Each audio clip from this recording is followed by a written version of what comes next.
All right, welcome. We are here. The Xbox 2 is live. This is episode, I believe, 308. Hope everybody's having a wonderful start to their weekend and either playing, I don't know, the new games that are coming out, Dragon's Dogma, Rise of the Ronin. Lot of stuff to play, a lot of stuff to talk about. I'm one of your hosts, obviously, Randall Thor 19, the man with the million, and with me, my co-host, my right-hand man, my BFF. We have Jez Corden, managing editor, Windows Central, Dragon's Dogma 2 reviewer extraordinaire. How's it going, buddy? That's me. Yes. It's going pretty well, dude. I just literally woke up to a mountain of drama on Twitter, which is hilarious. But I'm doing pretty good. I've worked harder this week maybe than ever. Ooh. I've written about 40,000 words of Dragon's Dogma 2 guides to try and help people along their journey in the spooky lands of Dragon's Dogma 2. I've done a ton of stuff because it's, coming up to the end of the year. I am absolutely, completely and utterly exhausted. And I'm ready for a weekend of doing absolutely nothing. So you need the people in the chat to send you the energy for today's show. Yes. Send you that. I need the energy. Yes.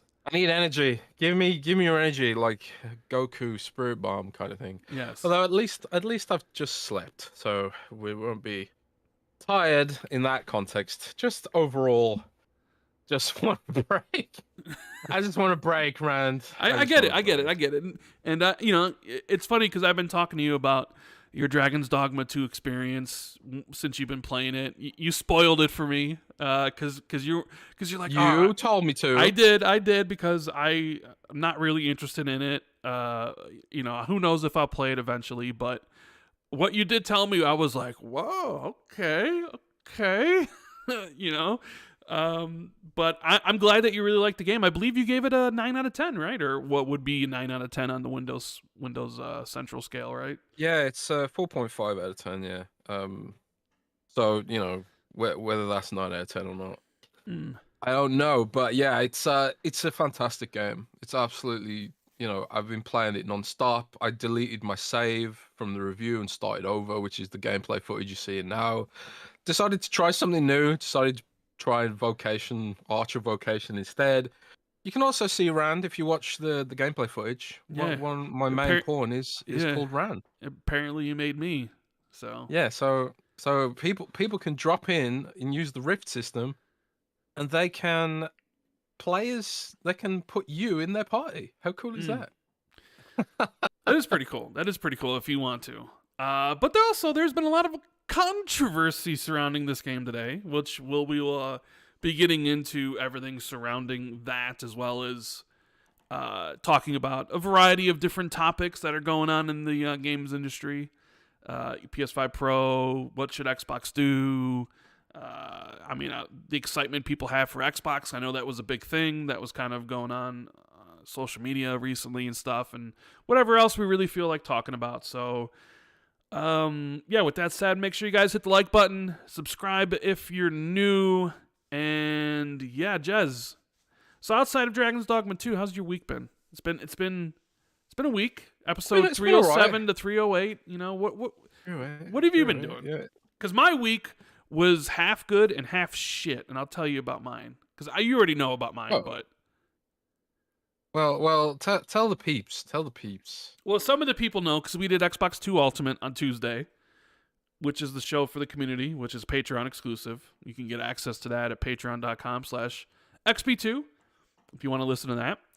But, okay, so the setup for this is I've never had any problems with my eyes ever. Right? I don't know if I have 20/20 vision, but I don't need glasses. I've never had anything wrong with them, right? Shout out to Mr. Boomstick in the chat. I see you. Hope you're doing well, buddy. And Jesse from Xbox there. He's always doing his reviews and dropping one for Dragon's Dogma. But back to the story, I've never had any problems with my eyes, right? I got other problems, but my eyes ain't one of them. And, it's good because I like to read. And you don't necessarily need eyes to read, but it makes it easier, I suppose, right? What day was it? After the podcast on Friday, I started to get like a really weird sensation in my right eye.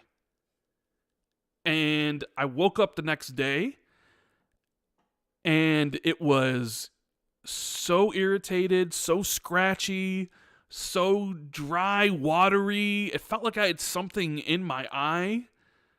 I woke up and I'm like, what is going on? Like, I couldn't stop rubbing my eye. And I looked in the mirror and my entire like right eye was completely just red. Just like the reddest of red you could possibly imagine. So yeah, I ordered some Visine, started taking some of that stuff. And I'm looking online at like symptoms. I'm like, what is going on? Like, it was some of the most agonizing, irritating, frustrating. Like, I'm sitting I could barely squint open my eyes because it was like so inflamed. And I'm like, what is going on? Right? And I'm like, oh, these symptoms sound like I got pink eye. So apparently I had pink eye. I mean, it's gone now. I only had it for like 2 or 3 days. But in those 2 or 3 days, it was like awful. It was like worse than awful. I as someone who's never had any problems with my eyes, who doesn't wear contacts or any of that stuff, or deal with like, I've never put eye drops in my eyes. That was an experience. I hate it. You know what I mean? Like,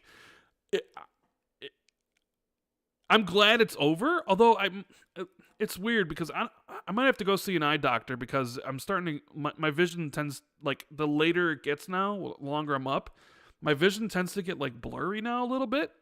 So I might have to go see a doctor. And I don't know if that's what happened to it, but yeah. So that was like 3 days of hell. Did someone give you an eyeball curry? No, nobody gave me an eyeball curry. No. So, oh, man. But no, it was, I wouldn't wish that on anybody. Like, it was just, whew. I've always had friends who had like glasses and like contacts, we go out and stuff and they put eye drops in their eyes and whatever. But as someone who's never had to do any of that, I'm like trying to put eye drops in my eyes and my eye would always like close before I put it in there. And I'm sitting there like downstairs and I'm like trying to look at stuff, but I can't because my eye just wants to close and I can't keep it open. Oh, bro, it was so bad. It was awful. So that was some of my week, was dealing with that, and it was not fun. But then eventually, when that cleared away, I was able to finally finish Banisher's Ghost of New Eden. So, and you liked it, right? I really liked it. I really did. I think it's an underrated game, even though I think the reviews are pretty good for it. I think it's like in the 82, 83 Metacritic range. But nobody really is talking about this game. Nobody really talked about it when it came out. Nobody's talking about it now. But honestly, like, I really liked it. I mean, I played it for 50 hours. I did everything you can do in the game, like all the side hauntings, all the different investigations and stuff. And yeah, I mean, I recommend it. I know it's like $60 right now, I believe. Obviously wait for a sale, but it was very enjoyable. The story was engaging. I really connected with the two main characters. You have the Red as the one who's still alive, and then his girlfriend, wife, is the one that's dead, and you can switch between them in combat. But I really thought their story was quite, I wouldn't say enthralling, but, it tugs at the heartstrings a little bit. Like, I really enjoyed that game. So, but that has come to an end. My Banisher's Ghost of New Eden adventure is over, and now I need to decide what to do next. And I'm not sure what it is I want to play next, because I'm kind of like, 50 hours, it's a lot of time. It's kind of like a semi-open world. And I was like, do I really want to play that? Like something like that? And I don't know what I'm going to play next. I mean, I have Cyberpunk on my list. I was thinking of playing Final Fantasy VII Remake, maybe. There's some other stuff, but yeah. Banisher is a really cool game. I recommend it for anybody who's looking for a third-person action RPG, I guess would be the right way to describe it. With, really enjoyable game. But that was been. I'm gonna But check it out. that. I'm gonna What put it should on I the play list. next though, Jazz? What do you think I should play next? Should I really get into go and play Remake, get into Rebirth, play Cyberpunk? Liza But I P, think as Owl Theory says in chat. I mean, like if you play like a big open world kind of game, then maybe something more linear would be a palate cleanser. mm, I mean, people are saying Cyberpunk in the chat, but it's like Cyberpunk's a commitment, man. You it kind of have to is. play it like a Skyrim kind of deal where you're traveling from point to point, doing side quests and stuff like that. I would probably play if you want to play something more linear. Final Fantasy VII Remake is a fantastic game. It is linear, but there's a lot of like stuff to do off the main path. There are like, you know, extra bosses to fight and stuff like that, but it just kind of guide you through the experience. So yeah, I play Final Fantasy VII Remake. Get ready for Rebirth, and then maybe you want to play Cyberpunk after that. A lot of people in chat saying Liza P. I mean, Yeah. Liza P is very good, but it's tough. It's a pretty demanding game. What about this Dragon's Dogma 2 here though? Look at this footage. Yeah, Dragon's Dogma is absolutely stunning game. It's probably the best looking game I've ever played. Look at me with maging it up right environment. there in the footage. Randall Mage. Yeah, you're my main healer and buffer kind of guy. You buff the pie. I'm about to fire monitor here. Yeah, the game is fantastic. Everyone's mad about the microtransactions right now, but like I said on Twitter, I don't think the microtransactions are a big deal. It just kind of leaves a sour taste when they were bragging in interviews about how, oh yeah, we restricted fast travel because our game is so fun, we don't need fast travel. And I agree with that. I never felt while playing it, man, this is tedious to get from point A to point B, because the combat is so fun, for me at least, that it didn't bother me that sometimes you do have to walk, and there are fast travel systems in the game. You can take an ox car and then you can doze off in the car and it sort of teleports you to the other end of the trip. Sometimes the ox car can get attacked while it's traveling though, which again, that's kind of fun, right? So, and at the point where it does start to get a little tedious and you've out-leveled all the monsters there, so it's like you're not even getting good rewards, it moves you to a new area, kind of, in the story. So it's kind of like, oh, well, it is well designed to not have fast travel systems, but at the same time, now they're selling you fast travel back as a DLC, a microtransaction. Yeah, we'll have to. It just left a sour taste, man.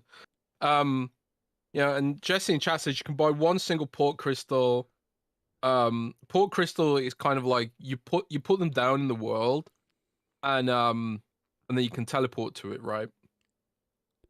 Using a fairy crystal. So like all the features in the games, all the features in the game are like actual gameplay mechanics in the lore. It's not like a menu system where you just click on the menu and you fast travel.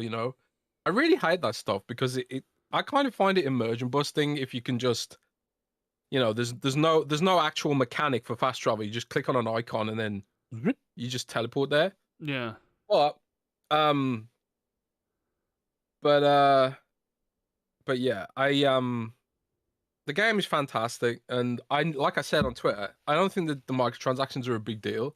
It just left a sour taste, when they were bragging about it in interviews, like our game is so fun, it doesn't need fast travel, and then they sell it back to people. It's a slippery slope, Rand. It's a slippery slope to John Riccitiello, or whatever his name is, the guy who used to work for EA, where he was saying like, I want to sell people their bullets in Battlefield and stuff like that. Yeah, I know. It kind of reminded me of that. Quote. I remember that quote. And it's not like Capcom hasn't done this before. They've sold convenience items in Resident Evil and Monster Hunter as well. But man, it's just because of those comments about fast travel being not being needed. But if it's not needed, then why are you selling it to people? Let's thank the patrons, and then we'll get into the Dragon's Dogma 2 outrage microtransaction stuff, right? So, by the way, if you guys are still wanting Manscaped, you can always use code XB2 at checkout, but we don't have an ad read for them this week, but the code still works regardless.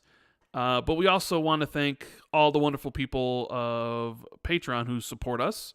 We recently just did our Xbox 2 Ultimate show on Tuesday. That's exclusive for Patreon members, so go out and check that out.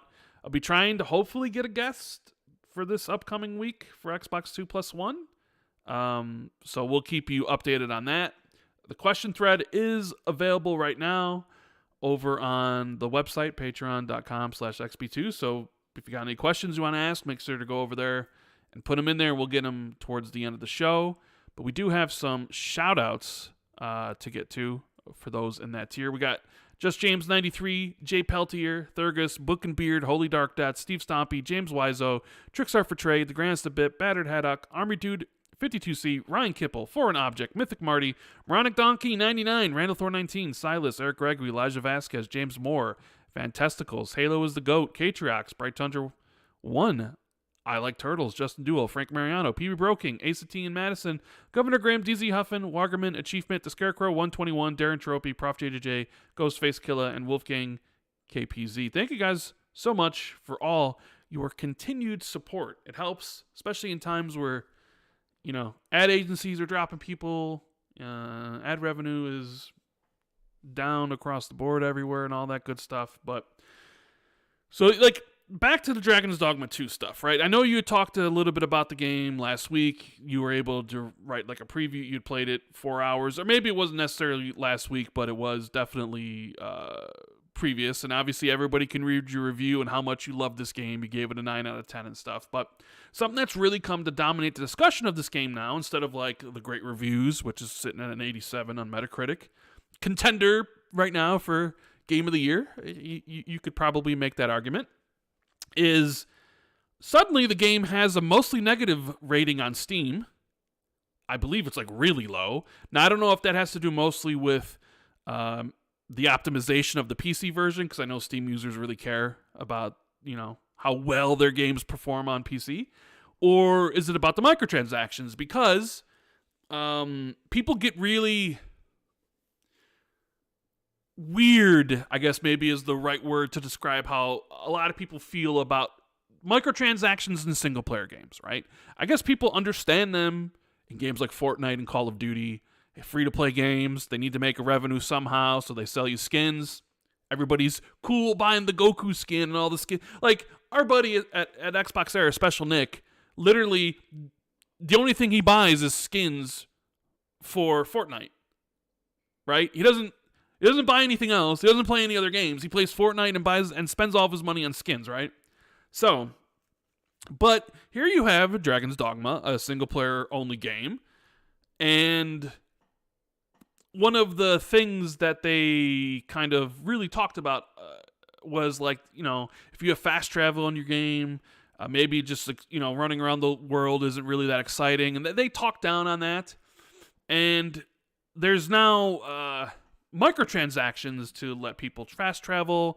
I believe there's even like a microtransaction to allow you to start a new character, because I guess that's something. Like, if you start a new game, you're not able to like start another new game or another new character. Now, I haven't played the game yet. I haven't played Dragon's Dogma 1, which apparently also features all the same DLCs, right? Apparently all the same things for microtransactions were part of the current microtransactions that are a part of this game.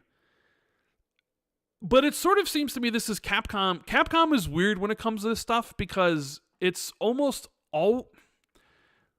I remember the outrage when people got upset with Devil May Cry 5. Devil May Cry 5 would sell you individual like blue gems and red gems, right? And people were mad about that. In like Resident Evil, they always sell you kind of like weapon upgrades.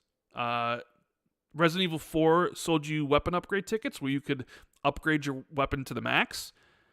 That didn't debut with the game. It came out a couple weeks later. So they always tend to do it with these games. There's no reason to... You don't need them. But I guess they're trying to prey on people's... the ones who have a lack of time, I guess, maybe. Because I played Resident Evil 4, and you definitely don't need to buy any weapon upgrade tickets. Maybe you would only want to if you have limited time and you want to feel powerful right away. And at this, you know, and you can make the argument, who's it's really hurting? because it's a single player game. It's not multiplayer, right? But as you said, it's kind of a slippery slope, and it turns the discussion about what should be about the game's, pros and cons and the merits of Dragon's Dogma 2, and surrounds it into a discussion about microtransactions. And then you'll have people vehemently against it, right? Really upset that this is going on. And then contrast that with the people who are like weirded out that people are this upset. And I was looking at Twitter, and there'd be like someone who's really mad, and then someone who's like, it's not a big deal. And they're just going back and forth at each other on this. And, you could chalk it down to whatever you want. Publisher greed. Obviously, they're in it to make money. I guess I ask you as a reviewer, was this a situation like, say, Gran Turismo 7, where the microtransactions didn't show up until after the review period? I think you mentioned that they were detailed in the review guide, but they actually weren't available to use until all the reviews came out, which seems to be like great timing, because it does seem like sometimes when those microtransactions come out, some people will rate games lower because of it. What do you think, as a reviewer, as someone who's played this game? What do you think about the whole microtransaction stuff in it? Does it ruin a great experience? Is it a game that you can play without ever using them at all? Is it just Capcom preying on people who have a lack of time but a lot of money? Like, what's going on here?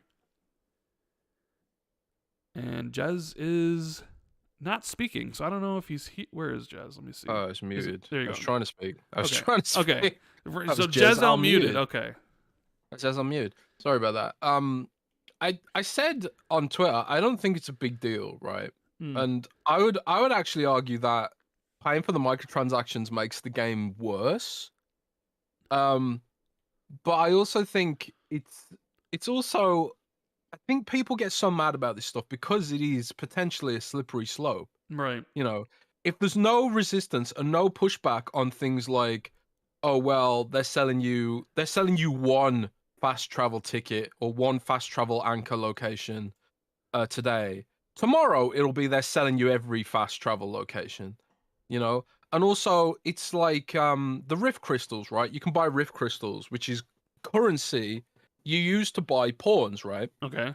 So right now, if you're say level 1, you're level 1, right, and you want to buy my Rand pawn, you would have to spend like a few thousand Rift crystals or whatever, a few hundred. I don't know the exact number off the top of my head. But if it's a pawn that's much higher level than you have to spend a certain amount of crystals to get that pawn, right? And if you did do that, you would make the game a lot easier for yourself. So in a way, it's kind of like selling the easy mode back to people, for one thing, right? Okay. And there are ways around that. Like, you could add me as a friend on Xbox Live, and your friend's pawns, you can use them for free. Okay. So, you could add Jez on Xbox Live and then get the Rand pawn for free, right?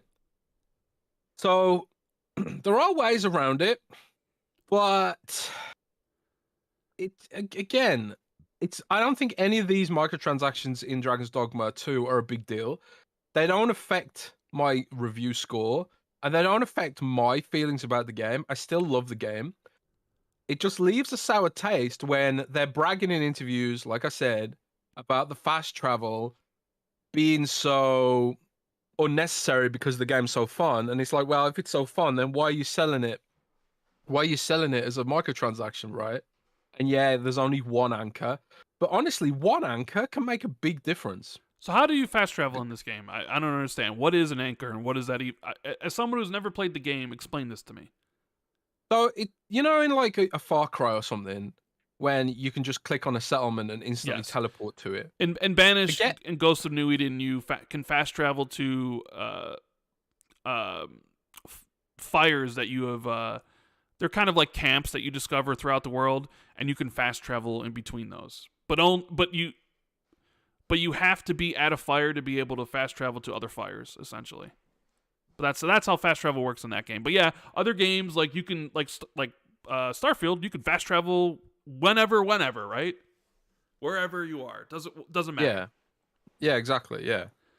So, but in this, like when you want to create a place to fast travel to, um, you have to put down a port crystal, which is the microtransaction, right? Now you do get some port crystals in game as part of the story. Some of the towns have permanent port crystals that you can teleport to whenever, and then you also need to use a ferry stone in order to access that fast travel point, which A, you can't buy, and also B, are quite limited in the early stages of the game. Well, kind of. Like on my second playthrough right now, I'm level 30-ish. The footage you're seeing of me playing, I think I'm level 20-ish in this footage.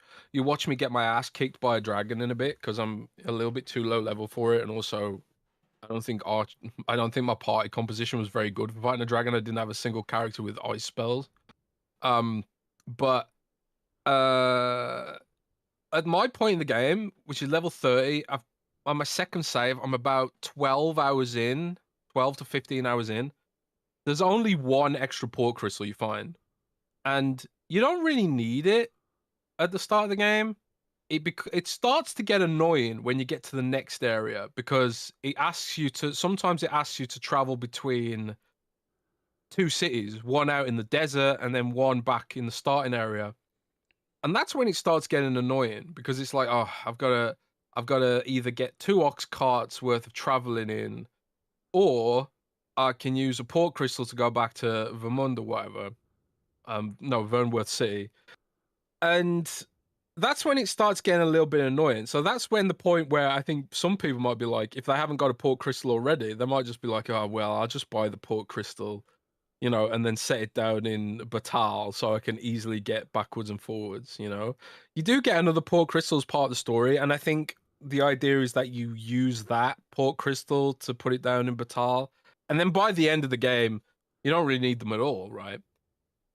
But it all just leaves a sour taste, especially the Rift Crystal stuff, because, like I say, you can just microtransaction to thousands of Rift Crystals and then buy really high level pawns, which basically makes the game a ton easier. So it's kind of like you are buying the easy mode then.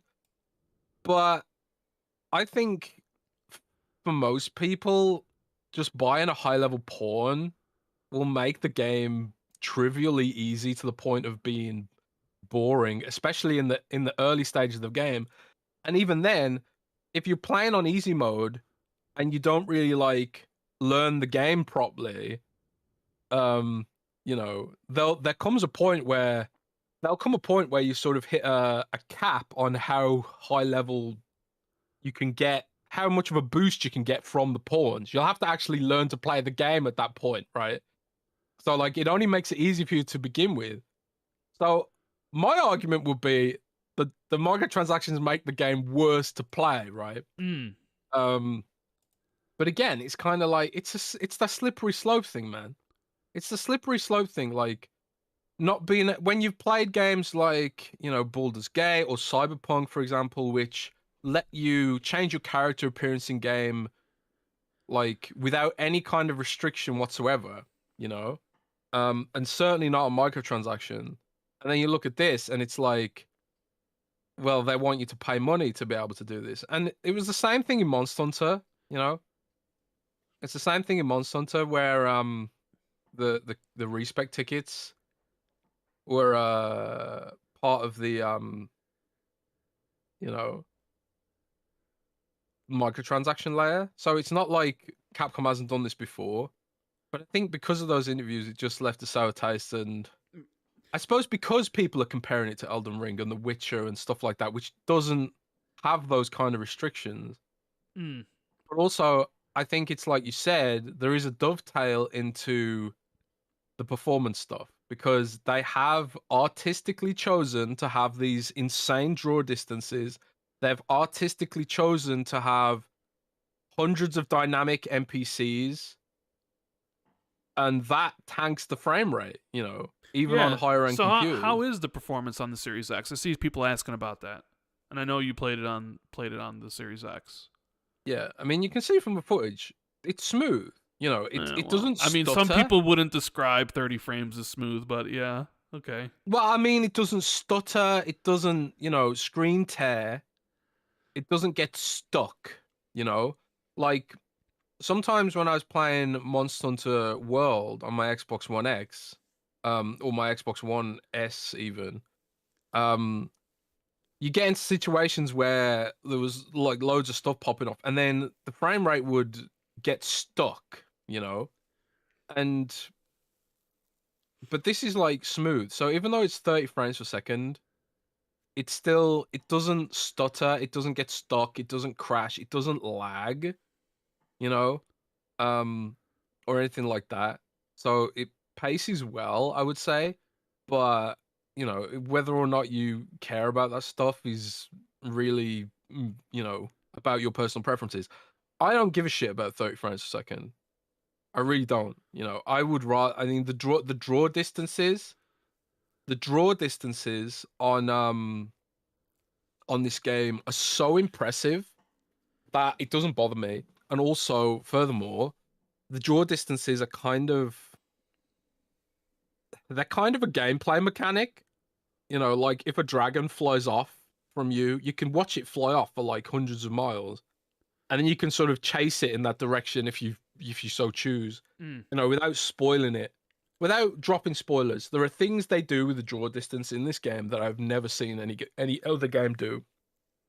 It's absolutely fantastic, and the game takes place in this sort of curved bay, and you can look at like the other side of the bay from like one side to the other side. It's immaculate and stunning and impressive. So frame rate doesn't bother me at all.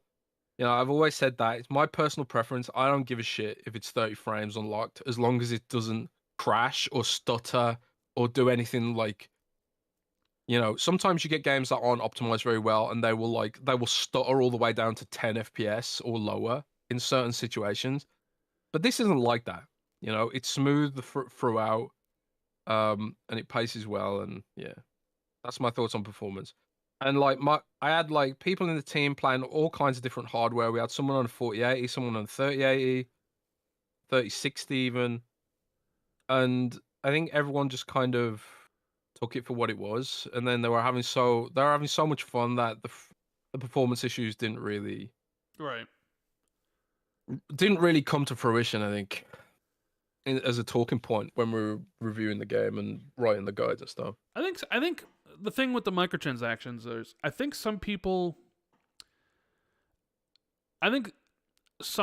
are fearful that if more people buy this stuff, then it might become more prevalent in future Capcom games, or just in, I'm just saying, just in more games in general, even though there's microtransactions and a lot of stuff. People always say vote with your wallet, and people do, but then you might have other people voting with their wallet and buying these things. Like, for instance, I have a buddy who plays Genshin Impact. He spent like $5,000 on Genshin Impact, right? So even though you may not like spend anything, and you could play Dragon's Dogma 2 completely with what the game gives you, I sort of wonder how many people actually engage in buying the microtransactions for this game, because Capcom does them for all their games. Normally they wait.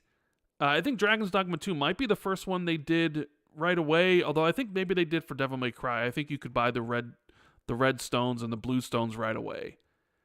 And I think maybe people are just of that mindset where they're like, oh, if people buy more of these, then in future Capcom games or future games in general, they'll be structured and built gameplay wise to offer said thing, like, oh, can't fast travel? Here's the solution. And they sell it back to you as a microtransaction, as an example, right? I think some people get really worried about that showing up in their single player experiences that they don't want. Because, like someone buying a microtransaction in this game doesn't affect your experience if you're not going to use it, right? It's a single player only game. So like you can see both sides of the argument. People, though, they really, really, really want to be angry about stuff on social media all the time, right? Yeah, I And mean, like for me, like the microtransactions is just like, well, this leaves a sour taste, but it's not gonna stop me playing the game. I still enjoy it, and at the end of the day, and you it's a would single recommend player it, right? game. You'd recommend it to And anybody who's I would, looking forward to this type of I would game. totally recommend it. Sure, I would, but like, I wouldn't recommend buying the microtransactions, not just because I think it will contribute to a slippery slope. I actually think it makes the game less fun to play. You know, Mm. if you are cheating with, Cheating, cheating by cheating. buying like a max level pawn, for example, then you're gonna have a harder time in the But late game because okay, I'll play devil's advocate. What does it matter to you? If I go out and buy a max level pawn and I play the game how I want to play, I spent my money. What does it no, matter to because you? it doesn't matter to me. But the thing is, there's a level cap, so Mm. like you will eventually hit a difficulty wall. Well, there's not a level cap, but there'll be a cap on the kind of pawns you can get. Like eventually there'll be like, okay, so there aren't really any players left at this level, whatever. Um, I mean, maybe it won't affect this game. There's probably people already in New Game Plus, and there'll probably be pawns high level you can buy forever. But it's like you'll never really get to grips with the game, and the pawns that you do spend the money on, they will become obsolete, and you'll just have to buy new ones. Oh, But at the okay. end of the day, it's a single player game. It's not competitive. People want to do that, then it doesn't bother me. But the thing is, again, it comes back to that slippery slope. Maybe there will eventually be there'll be a world where it's like, well, I actually it's a $70 game, and additionally, all the fast travel points are paid DLC, or all the in-game currency can be acquired with money, or and all that kind of stuff. Yeah. So it's like where does the book stop? And I think like the backlash largely revolves around not just backlashing against this game specifically, but the generalized practice of maybe going down towards this sort of like slippery slope, I guess. You love And that everyone word. in chat, You love slippery yeah, slope, and that's sour word today. Word of the yeah. I mean, day: slippery slope it's and word of the day, sour. slippery slope. But Yeah, I don't know what else you could call it.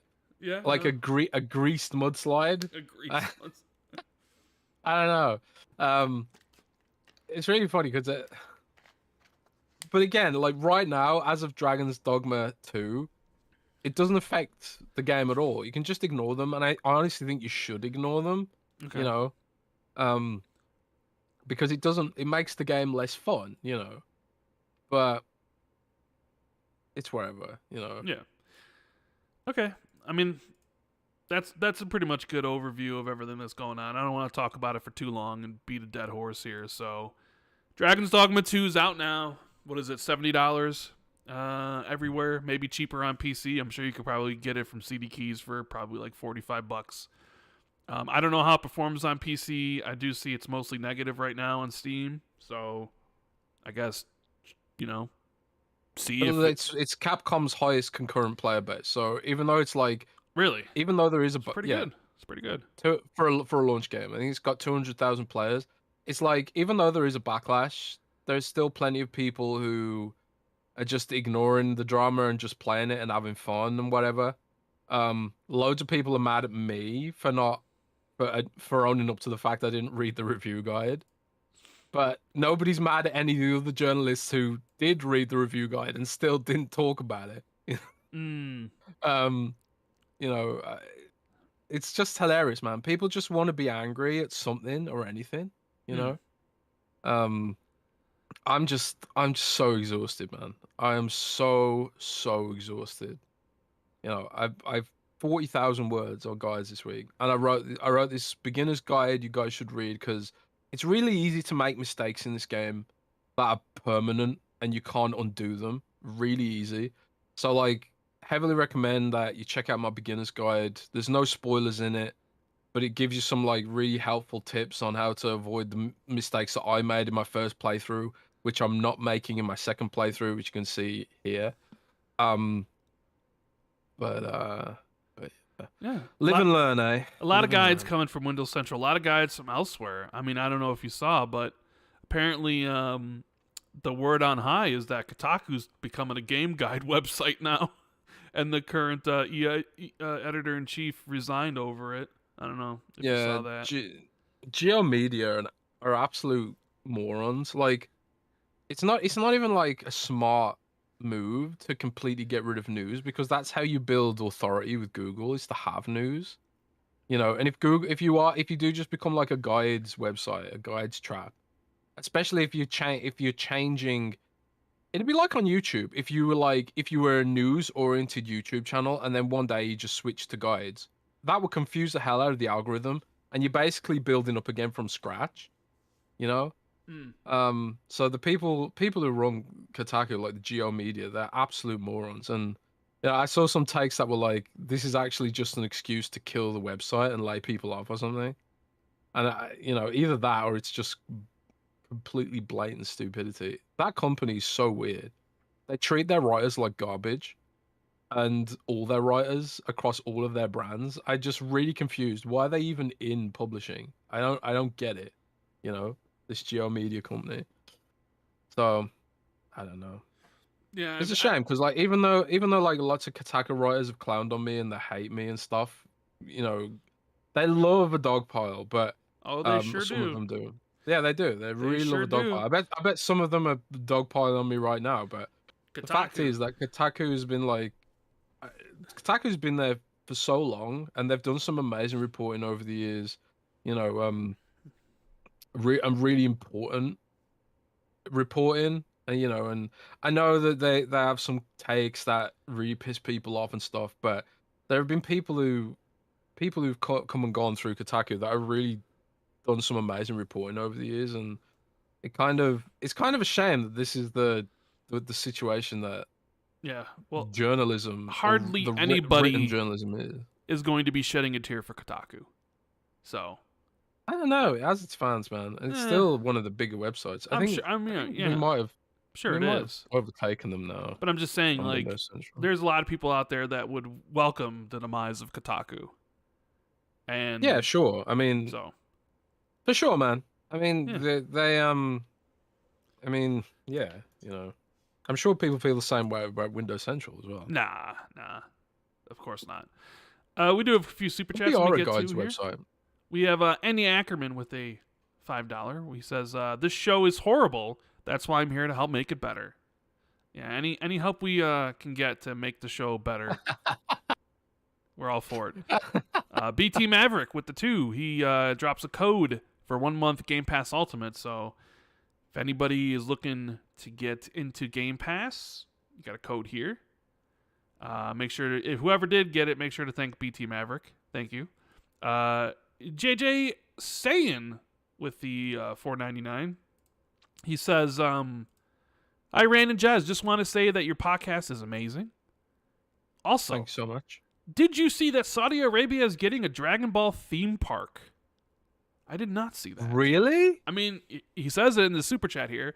Is that actually? Why That's don't you crazy. search Google real quick, Jess? See if that's true. I'm gonna do it. Saudi Arabia Dragon Ball. Dragon Ball theme park. It's true. Is It's it true. Okay. Official DragonBallOfficial.com. Construction to commence for the world's only Dragon Ball theme park. Saudi Ooh. Arabia-based Qiddiya investment company, I probably pronounced that wrong, has announced that it will be constructing the world's only Dragon Ball theme park. Rand, I'm planning a trip to Saudi Arabia, baby. Are you? Okay. Let's go. All right. Xbox 2 live in Saudi Arabia. Yeah, I've been on a Dragon Ball kick lately, man, because of Akira Toriyama, and I've never actually watched the original Dragon Ball series. Okay. I just caught like glimpses of it. I was a Dragon Ball Z kid, obviously Dragon Ball from the 80s, so I kind of missed that. So I've been going back. I've been doing my history lessons, watching the original Dragon Ball season. So Dragon Ball's awesome, man. Dragon Ball. I mean, I seen some episodes. It was mostly Dragon Ball Z that I'd seen with my brother. But yeah, it's awesome to see people from around the world check out Xbox 2, especially in areas that probably really don't get Xbox. It's always cool to see where people are from. So chat, let us know where you're from. We can see, the worldwide reach that Xbox 2 has, thanks to Jez Corden and not Randall Thor 19. Slides. Silas, member for 5 months, says on the PAX East show floor, The buzz I'm hearing is about indie devs hitting up publishers for funding. And when Xbox 2 podcast is going on camera? People always ask. Eventually, don't worry. But as far as indie devs hitting up publishers for funding, I mean, it's not too surprising. It seems like a lot of money is dried up in some ways. A lot of venture capitalists, a lot of that free money that was flowing during the pandemic towards games have kind of, the valve have been kind of turned off a little bit, so it's a little bit harder to get.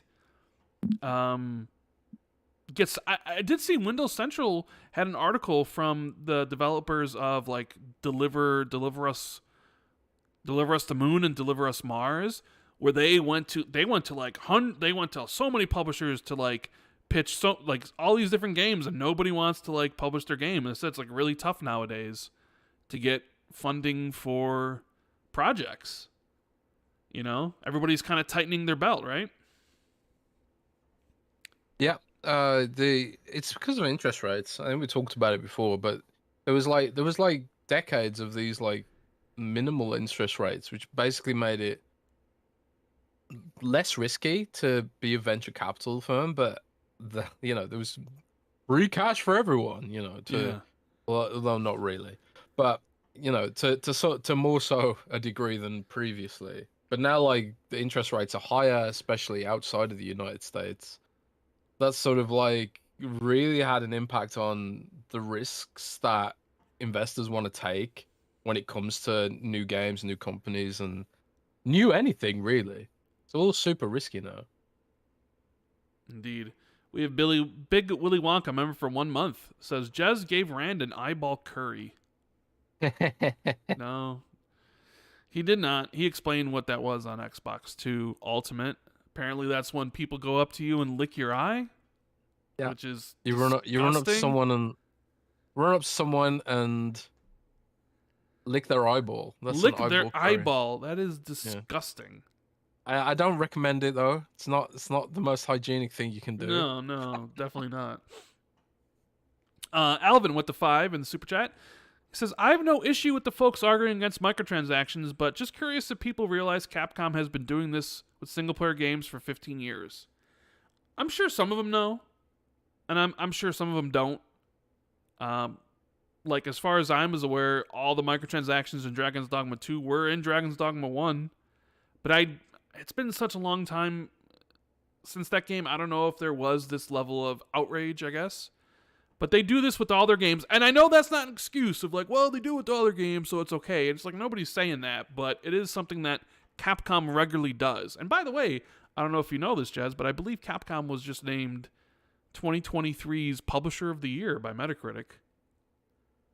Oh, really? Yeah, I think I saw that today. So, yeah. I know people the microtransactions debate gets people on both sides always being like, it's not that big of a deal, or this could ruin gaming. How dare they? Are they greedy? It's like, well, they're not a charity, like, of course they want to make money.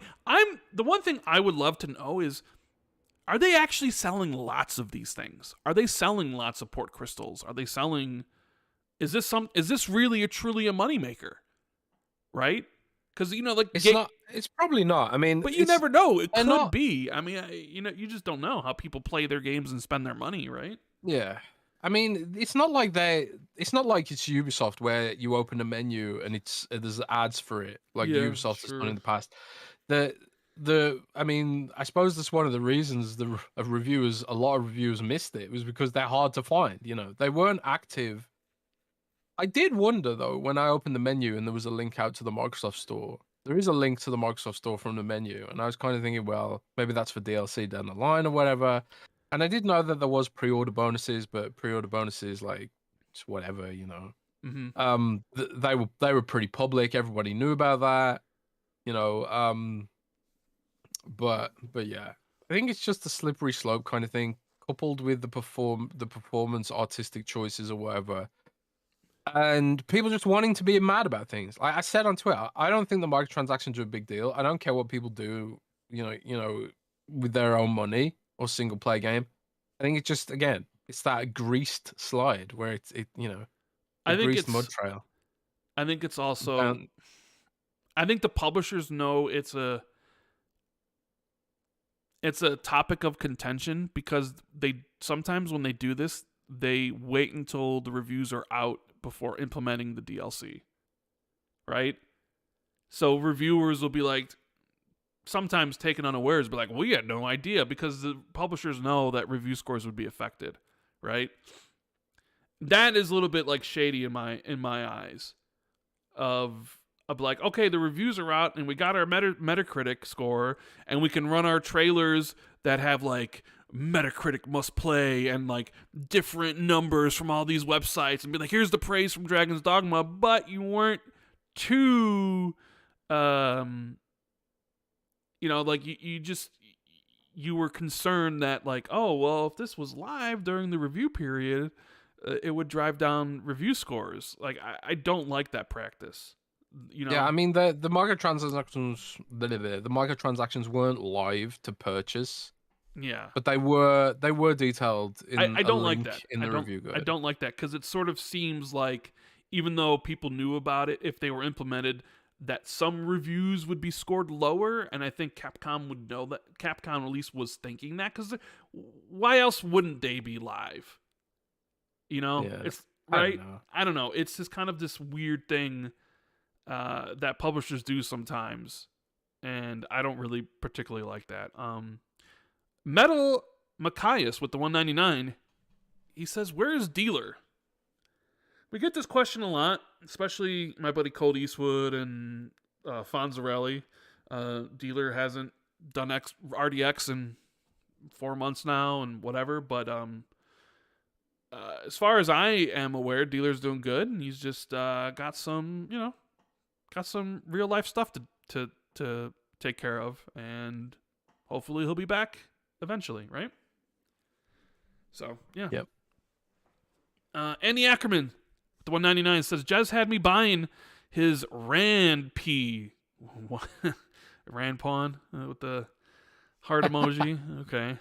This is the thing. This is like I'm thinking like, is the algorithm hearing us say porn all the time and thinking we're talking about pornography? Because we're talking about chess pawns, PAWN. Algorithm, we're talking about PAWN, not the other one. But yeah, I don't know. It's funny to say that repeatedly and not mean the other thing. Right. Yeah. There is a bit of the other thing in this game though. There's some enemies that are like, yeah. Timothy Strubble with the 5 says, I know this is a bit off topic, but did you see that Alpha Protocol is back thanks to GOG? I did not see it. It is back? Like, yeah, was the game delisted or something? I don't think it was delisted, was it? But they've cut a deal with EA, I guess, because was it EA published? I want to say Alpha Protocol was published by Sega, was it not? Oh yeah, Sega. Sorry, not EA, it was Sega. Yeah, you're right. So I guess they cut a deal with Sega to. Oh, sorry. They cut a deal with Sega to bring it back to what? Was it not on PC? Storefronts. I think it was probably on Steam, but now it's like DRM free or whatever. Oh. And wasn't it like maybe it was a Games for Windows Live? I feel. I mean, I guess that's possible. It would have been that time frame. Maybe some people in the chat, but it's cool to see it sort of like it was cool to see Alpha Protocol press release come across my inbox, and it's just like, oh, this game still exists. Who made Alpha Protocol? Obsidian. Yeah, it was Obsidian, right? Obsidian and Sega. Does Sega own that IP, or does Microsoft now own that IP? I'm pretty sure Sega owns it. Okay. Alpha Protocol was delisted. Jesse Norris says Alpha Protocol was delisted, and they had to go to Sega to get the music license and stuff fixed. Oh, it was music licenses. Thank Jesse. Thank you. Yeah, because it was delisted from Steam because of the licenses. Yeah, that makes sense. But yeah, it's cool to see GOG do stuff like that. I wish GOG was more popular because I really like the ethos, but you just can't challenge Steam, man. You just can't. I mean, Epic is trying to. We'll talk a little bit about what Epic's doing, but I don't think it's really gonna work. No, I don't think so either. We got Just James, member 5 months. Hi guys, I'm still playing Ori, but I'm on the second one. It's so hard. I'm playing on hard mode. I keep humming the theme, even the girlfriend does. Yeah, I think that game is a little bit more difficult on the harder difficulty, even though I think it's a much better game, and I think the combat and the fighting is vastly superior in Ori 2 in comparison to Ori 1. The way I usually play those games is I play it my first time on normal, and then I would play the second time on easy to go through the like, hey, beat the game in less than 5 hours and whatever sort of other things they have, and then the final playthrough would be beat it on hard, because by that point I've already played through it 2 times. I know the best paths to go. I know the ins and outs of the game, and I could really do a fast hard playthrough. But I didn't do that because there was a lot of problems with the achievements on Ori. Like, they didn't work properly. I remember some of that stuff. Like, that game came in hot. I don't know if you remember, Jez, Ori and the Will of the Wisps. They're lucky that game came out and the way it did, because there's some behind the scenes stuff going on with that game, and they're lucky. And I that game did have like frame rate problems, especially a really bad frame rate stop when it came out, which, I mean, the game got a 90, and I think it deserves a little bit higher than that. But I mean, hey, when you got a game and you put that out and people are playing it, and it's got bad performance issues where the like game completely freezes, yeah, it's gonna get docked for performance problems. So, but yeah, best Xbox game of last gen easily. One of the best games of last gen, period. Make sure if you haven't played it to check out those games. We have Kendrick Starr, the $2 super chat. Is the Xbox Portable coming out this year? Okay, so this is a good transition to a topic I have in the title, Xbox Handheld. A lot of talk about it recently. I saw our buddy Paris kind of come out on social media and says he really wants one, doing all these spaces about it. We see the success of the Steam Deck, success of the Switch, right? Seems people are back in love with mobile gaming, not like mobile on the phone, but like mobile as in like I have an actual gaming device that I take it everywhere. And you've been hinting that maybe Microsoft might be doing one, that they greenlit a bunch of hardware. They've talked about that in their podcast from last month. And recently, I wanted to ask you about this because I don't think I even know what you're going to say here, because we even talked about it. But a new dev kit was registered in South Korea. Because like all electronics have to get registered there. So there's like a new Xbox dev kit in South Korea. And people are sort of speculating what it could be. And, like the common response is like, well, don't they have a diskless Xbox Series X coming soon? I don't know if you would need a new dev kit for that. A lot of people are hoping that this is the handheld. Right? Like, oh, maybe this is the handheld dev kit or what have you, or something along those lines. So I guess I'll ask you, do you know what the South Korea dev kit is that was just registered? And, do you fully, I know you've said this on Twitter, but like, how sure are you that Xbox is going down the handheld route in the future? Well, I'll say this, right? And I haven't put a report on it yet because I'm still digging. I know that they've got handheld prototypes right now. Okay. But they've had handheld prototypes before, though. That didn't make it to market. These are new ones. Okay, these are new handheld prototypes. These are new. They've got new handheld prototypes. But prototypes doesn't necessarily mean they may not mean. I know they've had them in the past that didn't make it to market, right? Yeah, like the xCloud thing, the streaming box. Like, prototypes don't necessarily mean they'll go to market, right? But I think you have to really look at the landscape and Microsoft's strategy and the thought process and the new chips that have started to enable these kind of devices.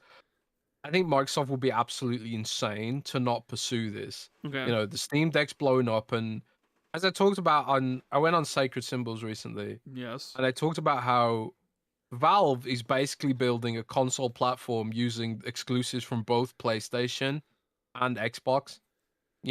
So it's kind of insane for Sony and Microsoft to not be in that market, offering their own experiences and letting Valve get them all. And people say, "Oh well, Steam Deck's a PC." I mean, no one's booting into Linux on that thing. I mean, I'm sure a couple people are. No, no. I'm sure there's Maybe maybe like 4 or 5 people that are booting into 4 or Linux. 5 people out of Yeah. like 5 million, maybe. You know, but like, not a lot of people are booting into Linux on that thing or doing PC things with it. And yeah, it's like, it's cool that you can install Battle.net on it, and you know, you can do things like you can install Microsoft Edge and then pin Microsoft. You can pin xCloud as an app, and you have to jump through all these hoops to get the PC stuff to work properly on the Steam Deck. And like, yeah, you can install Windows on it, but then you're relying on third-party tools, which when I was doing my Windows on Steam Deck, like they broke and then I had to install them all again. It was like a pain. So the best way to use a Steam Deck is to use it as a console, right? Okay. And I think it's ridiculous for Microsoft and Sony to not want to be in that space. So I think they are, you know, purely on the basis of you know, hard analysis. I think like they are absolutely pursuing a handheld. But is this, I suppose, to loop back around, I mean, just to answer Chase's question, not a cloud handheld, right? No, not a cloud handheld, a fully native Xbox handheld. That's what people want, because for a while there, we thought if they were ever going to do one, it'd be like the PlayStation Portal, where it's just like it's cloud gaming or you stream it. And even though it seems like the Portal's doing pretty well or well enough for what Sony's expectations were, people really want the ability to like all selling out. All selling out. But I mean, we don't know how many Sony's making. Like, I don't know. We don't know what their expectations were for it. Like, maybe it took them by surprise. Yeah. But people want with their handheld is the ability to download the game, or get cartridges. I would imagine it would be a completely digital device. I know, you know, Nintendo Switch has cartridges. I'm assuming this. I would assume the Steam Deck is also is like completely digital, just like all the other. Like I mean, yeah, it is. I mean, I was gonna say it's got an SD card slot, but yeah, I mean that's still digital, right? Right. I mean, Valve PC gaming's all digital now. I mean, when's the last time you bought a physical copy of a PC game, man? I don't know I don't know. You tell me. Yeah, I don't know. Everybody gets up in arms about physical dying in the console space, but they don't mention about how physical's dead in the PC space and has been forever. I mean, physical PC games hasn't existed for so long. But I just really believe that they're making one, you know, and I am like the fact that no one said. Do you remember I was saying before how a lot of my reporting this recently revolves around debunking things? Yep. Like Hellblade 2 or Starfield, going to PlayStation 5 stuff. Yep. It's it's easier for you to debunk stuff, right? Yeah, no one's debunked a handheld to me. Oh, so interesting. The fact that like no one's come out and said, yeah, we're not making a handheld. It's just suggests to me that they are exploring it. I don't want to overhype it because, you know, like there's always that story about the Surface Mini that was literally shipping out to retailers, and then Microsoft decided to cancel it at the last minute. Don't know why they decided to cancel it. Maybe there was some kind of, you know, red ring of death situation they discovered at the last minute or whatever. But they killed the Surface Mini like after, you know, having all the stock, and then there was just tons of Surface Minis sitting in a warehouse, you know. Same with the Surface Neo. Like they debuted the Surface Neo, which was like a folding laptop thing. It looked really cool. They canceled that shit. So, you know, it might not come to fruition, but I personally believe they have to do it. You know, I wrote an article saying like Xbox has to do a handheld, and I think when you look at Steam Deck, you look at what the Switch 2 is going to do, you look at how powerful these mobile chips are getting, like the Z1 Extreme, and I think they absolutely have to do it, man. They absolutely have to do it. So Tracer said, I bought a Surface Mini prototype from Reddit. Yeah, we've got one as well. Windows Central. Those Surface Mini prototypes started going missing from Microsoft, and then they started appearing on eBay and stuff. You know, it's funny. But yeah, it's you know, prototypes don't mean products, but you know, we'll see. We'll see what happens. But then, you know, I guess you shouldn't be going around to Paris's tweets and saying you'll be getting one, because, you know, you never know what's going to happen. I believe it, bro. I believe it. You believe it? I'm confident, man. I'm confident to say that. Okay. So what is the you still haven't answered my question, I guess. What is the dev pro- kit that is in the South dev kit. Korea? What is that? That Is that just a mistake? Is it something else? Is it something insignificant? What is it? I'll be completely honest. I haven't really investigated that right now because of Dragon's Dogma and Okay. all the crazy work I've had to do and all that kind of stuff. But I'll dig into that. But I honestly have no idea. Maybe it's just a new dev kit A new dev kit in that general? a new dev kit in general to replace the previous one. One thing Microsoft has started doing is they've started doing AI dev kits Mm. for their Windows stuff. So maybe it's a dev kit that has AI stuff in it for future Xboxes to help devs get to grips with it. They did talk a bit about AI and what they're going to do in that space soon, you know? So maybe it's something like that. But I'll dig more into that in the future, I suppose, and try and figure out something more in depth. Because honestly, I don't know. I mean, have you heard anything? I don't suppose you have I don't know. anyway. I mean, I was on Black Vikings podcast last night, the Longhouse podcast, and it was a topic of discussion. And because the question was, what's the lead time between devs getting a dev kit and a new product coming out, right? And Tom Henderson's reporting about the PS5 Pro, where basically that like third parties started getting it a month ago, 2 months ago, and first parties had the dev kits like late last year. Obviously, the Pro's supposed to be coming out this holiday, so the lead time there seems to be, at least on the third party side, maybe around a year or less than a year. And I'm trying to recall when dev kits went out for the Xbox Series X and S, as well as the PS5. Like Mm. how far in advance were they given these things? Because I know like the big partners, like the first parties, get them earlier than everybody else. They give feedback on stuff, and then you send them to the big third parties, right? You send them to like your big partners, at the time like Activision Blizzard, EA, right? Take-Two, right? The big ones. And then maybe they more filter out, and then leaks start to happen, because the more people that have something, the bigger chance there is leaking information. So I was just trying to figure out, like, if you look at a hypothetical situation, like if this is a new dev kit, how long would the lead time be to a new product? Because people are like, oh, maybe the handheld's coming this year, or maybe the handheld's coming next year, right?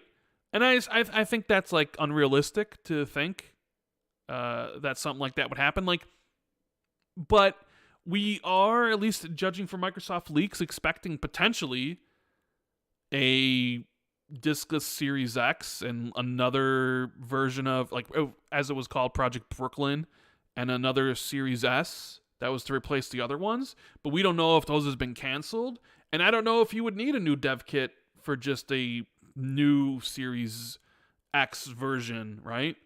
No, you wouldn't. Or like a refresh. I don't know if you would need one. I don't even know if like this is an actual dev kit. I know like people have DM'd me, and I'm sure people have DM'd you about it. And I figured I'd ask, but we don't have any like behind the scenes information, I guess, about what the dev kit is. Just that like apparently there is one, but no idea what it is, right? At least not No yet. idea. But you would not expect an Xbox handheld to be coming this year or next year, right? I I wouldn't expect it. No, I mean that'd be crazy. But like I say, I can't get firm confirmation either way right now. Right. But as we get close to launch, more teams will have to be involved and retailers, and that's when things start getting easier to Yeah. get information. With the PS5 Pro stuff leaked because Sony updated their dev portals and stuff, and more people could see it, and then it was like, let me go tell Moore's Law is dead. Let me go tell Tom Henderson, and now there's stories, and Sony's opening up an investigation. They're like, who could have possibly have done this? Right? Like, we're trying to find the person who did this. It was you all along. Okay, anyways. So handheld, Jez believes it's happening, but maybe not this year or next year. Adam with the $5 in the super chat says, when are we getting a crossover with Last Stand Media? A great interview with Colin, Jez. I hope you guys are doing well. I'm doing well now that my eye's better. but we tend to do guest appearances on Defining Duke quite a bit. I think I've been on that. I've been on Defining Duke with Cognito and Maddie like 3 or 4 times. I know you've been on there a couple times as well. Yeah. We've had Colin on our Xbox 2+1 show last year. And yeah, you recently were on his Sacred Symbols Plus talking about stuff. Did you guys talk about Xbox at all? I'm sure you guys did. Yeah, we did. I was on Sacred Symbols Plus with Colin, and we had like a really long discussion about things like the profitability and the viability of Xbox Game Pass, and whether it's, influencing consumer habits in a negative way, and all that kind of stuff. We got into quite a lot of stuff in the space of 2 hours, and the 2 hours just flew by because we were just going over everything. I really like Colin. He's been really, really good to me, and even though I disagree with him on a lot of stuff with regards to the industry and stuff like that, but it's kind of nice where you can actually have it's refreshing where you can have like a discussion with someone that you don't know that well, and not have it devolve into sort of a slanging match like on Twitter. Like, you have a disagreement on Twitter, it's like, oh my god, Well, we have to hate each other now, and it's like, oh man, there are people still out there that you can disagree with, but I think still be friends the with. thing is that is it's much different when you're face to face with somebody or speaking to somebody rather than like text, because text, you could read text wrong. You lose a lot of the minutia of people's feelings and how they tweet something. Like, you could text me something and I could take it a completely different way than how you intended it, right? And I think some of that has to do with how people are perpetually angry on social media. Is it's just all anonymous texting, and people can read things differently than how it's intended. When you're face to face with somebody, usually people are respectful, right? They may not agree with your opinions about certain things, but they're not going to go nuts over it. So, but yeah, I know what you mean. We got Donataku in the super chat with the $5. Dragon's Dogma 2's microtransaction debacle is fine because the game didn't change after reviews, unlike GT7, which made the game grindier at launch once reviews dropped. Yep, that's a fair point indeed. Christopher Jetser with the $10 super chat says, did you see that the devs of Antoria, a AA Souls game, delayed their game to one day after Wukong comes out rather than the same day as Erdtree? Seems like a bad choice either way. Well, obviously, yeah, it doesn't seem like the best choice of like, all right, well, we were coming out the same day as Erdtree, and they're Souls-like, so it's like, yeah, we don't want that to happen. But then it seems like you picked, why would you want to come out the day after of another bigger Souls game-ish? Like, seems like a wrong choice there. But this is a game that has kind of caused a lot of uproar in the Xbox community. Jez, I don't know if you've heard about this game in particular, but so I think it was during the Future Game Show. Now, this game has been promoted by it at Xbox. It's on their channel. It's a game I've never heard of until yesterday, and I would hazard to guess that it's a game most people talking about have never heard of either, but they're talking about it because it's skipping Xbox. And the reason it's skipping Xbox is this. So they say the Xbox version of Antoria Last Song has been suspended. Quote, regarding the release on Xbox, we have decided, in the interest of ensuring a superior experience for PC and PlayStation 5 players, to reassess the possibility of an Xbox release post-launch. Right? This did not go over well with people in the Xbox community, as it really shouldn't. Because okay, there's a lot here that you can talk about in regards to the platform and how it's perceived and how devs view it and how the fans view it. Right? It's never a good thing when a game skips your platform, period. you can all look at like, hey, the Monster Hunter games we've talked about before. Capcom decided like, we're not going to bring those to the platform, even though they'll bring it to every other platform. We'll bring it to Switch. We'll bring it to PC. We'll bring it to PlayStation. We're not going to bring it to Xbox, right? It's a bad look. It's a bad look for Xbox because it's like when everybody else is included, but you, that says something about you, right? A lot of Japanese games tend to skip Xbox. And the common reason why is you would at least think it's because, Xbox users really don't buy that style of game. So developers just don't bother putting their games on the platform. Now, they've made strides in recent years to rectify this by getting the bigger Japanese games on Xbox to try to build an audience for those games here so those developers don't immediately skip it. And I would imagine there is some sense of like, hey, I'm going to try to get that Game Pass bag. And you could say like as part of, I know you said you had the conversation with Colin, but like one of the negatives towards it is like some developers might look at it as, hey, if I don't get a Game Pass bag for Microsoft, I just won't put my game on Xbox. Right? So this game decides we're skipping. And the reason they give seems to me like it's a small studio as far as I'm aware, like 55 people. To me, it's like we're having problems building all three versions, and we want to be able to focus on the two that's probably going to make us the most money, and that's the PC and PS5 version. So we're going to pull people off the Xbox version, and we're going to have them focus on this one, and then we'll reassess after it, right? Now, a lot of people will look at this and they'll see it as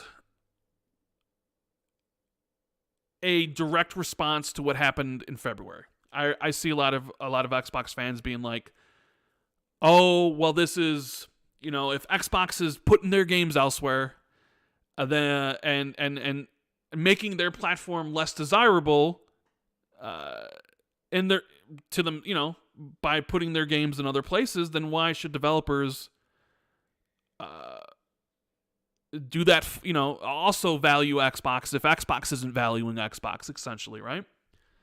So there's that whole aspect. And like when you look at the tweets from the people, everybody's like, Phil, you ruined Xbox, or Sarah Bond, you need to fix this, etc., etc., etc. Essentially a game that's already been signed up to ID at Xbox and been promoted by ID at Xbox, to then be like, oh, you get down here and it's like, no, we're not actually coming out on Xbox. And in fact, we're not coming on Xbox because we want to ensure a superior performance on the other platforms. That felt like an unnecessary dig. Well, I guess you could say maybe they didn't get the help from ID at Xbox that maybe they thought they were going to get. But the thing is, a lot with this, and I understand Xbox fans' frustrations because this only really happens one way. You only ever, games skip Xbox, but they don't skip PlayStation. It's like, oh no, we're going to bring it to PC and PlayStation. We want to make sure that this game's good for them, but you never see PlayStation on the other side of it. It's like, oh, we're going to bring it to PC and Xbox, right? And that's partially because of the user base and the console install base. So a lot of people's fears are this is kind of the beginning of, okay, there are people who are abandoning the platform and now buying less games. So now developers see that and they're not going to want to put their game on Xbox anymore because of it. And this is a glimpse of the future. And we don't want that to happen. I don't know what the case is here, but I've always said from the very beginning that a game skipping Xbox is not a good thing, regardless if it's something you've heard of or not, because it makes Xbox seem lesser than. Like, oh, this game is good enough for PC and PS5, but it's not good enough for Xbox. Or this game is right. And I know people will bring up the Switch. And it's Rand, what? There's that word of the day. What? Slippery slope. Slippery slope. And people will bring up Switch like it's not on Switch. And granted, but sometimes games aren't on Switch because it can't run the game right at all. Period. It's not a big deal, right? Until it's a game you won. right? Yeah, there's that. And we can all sit here and be like, oh yeah, no one cares about Antoria, no one even heard of it, right? Well, But I I'm didn't hear. so I didn't hear of huh? it. I didn't hear. I didn't know about this game until this. Until it's. I I'd forgotten about it. I'd heard about it, but I'd forgotten about it until this. But again, I was sitting there thinking like I don't. When I first read that, I was like, well, I don't care about that. The game's probably not going to be that great anyway. But when it's a game you actually want, like Monster Hunter Stories, Mm, then mm, you get pissed about it, right? yeah. And Or the Final Fantasy games. all the Final Fantasy games or whatever. So it's like as I don't know, as more games skip the platform arbitrarily, and it is arbitrary a lot of the time because these x86 systems that there is work involved, but it's not like it was back in the day trying to port Fallout to the Cell processor or whatever, um, and all that kind of stuff. It's still spooky that games would do this, and I suppose if you are a smaller dev, especially one that's in Europe, and you're kind of like you're seeing what Microsoft's sales look like in Europe right now, Yeah, which are and you have awful. to, which are awful, and you have to kind of like, you have to sort of, you have to make a choice about how much, um, you have to make a choice about whether or not you, um, you have to make a choice about whether or not you, invest money in a platform, especially if you're a smaller dev. The Game Pass bag has, I'm sure, led to games coming to Xbox that might have skipped Absolutely, because 100%. because they get the cash flow they need to hire the devs they need to make all that stuff kind of viable or whatever. Which is great for small devs. Like, be able to, okay, this game is profitable. We can make our next one. That's really Yeah. a big plus for Game Pass, right? Yeah. Um it's a whole it's a it undermines the narrative that Game Pass is um you know overall a good thing. And I think honestly, it is overall a good thing. And even with this happening, it's still overall a good thing. But you have to wonder, like, when you see some of the bigger devs who support Game Pass very aggressively, it kind of makes you feel like, is this a sort of crutch now? Like with Capcom, they're bringing their games to the platform, like their smaller games and stuff, and their more experimental games like Path of the Goddess or Exo Primal. They're launching day one into Xbox Game Pass, so like that for them, it's very beneficial to have that money. But at the same time, it's like when they don't get the Game Pass money, like Monster Hunter Stories, it feels like they've skipped the platform entirely. Um, but it's all just speculation. Like, there's a lot of revenue going through Game Pass, a lot of revenue. They're getting a lot of money in, and they're sending a lot of money out to devs. So in that context, it's absolutely successful. But I suppose like the Nintendo Switch, there's trade-offs. If you make a system like Nintendo Switch where it's heavily portable, you are going to exclude yourself from the latest Call of Duty or the latest FIFA, or when you do get AAA games like Mortal Kombat or whatever, they're a total mess and they don't work properly, or the games have to be heavily compromised and redacted and stuff like that. So Game Pass may or may not represent some kind of trade-off there. Um, it just depends on whether or not you think the trade-off's worth it. Down the line, we are going to get things like Diablo 5 day one in Game Pass. We are going to get Call of Duty day one in Game Pass. And all these Hellblade day one in Game Pass. All these other games, which you don't have to pay for, they're going to be day one in Game Pass as part of the subscription. But I think it's like you said on Xbox 2 Ultimate. Saving money isn't exciting. Saving money isn't sexy, No. So it's easy to take that for granted. It's easy to take that for granted until it's gone, Yeah. Well, because like, it's not exciting to save money. Yeah, and I don't think this game is like not coming to Xbox until after the PS5 and PC release is because that Microsoft decided to release those 4 games on their platforms, right? Because games were skipping Xbox before Xbox did that, and I'm sure games will skip. There'll be games that will skip Xbox after. I think like this dev is probably looking at, all right, what's our timeline? Can we hit our deadlines?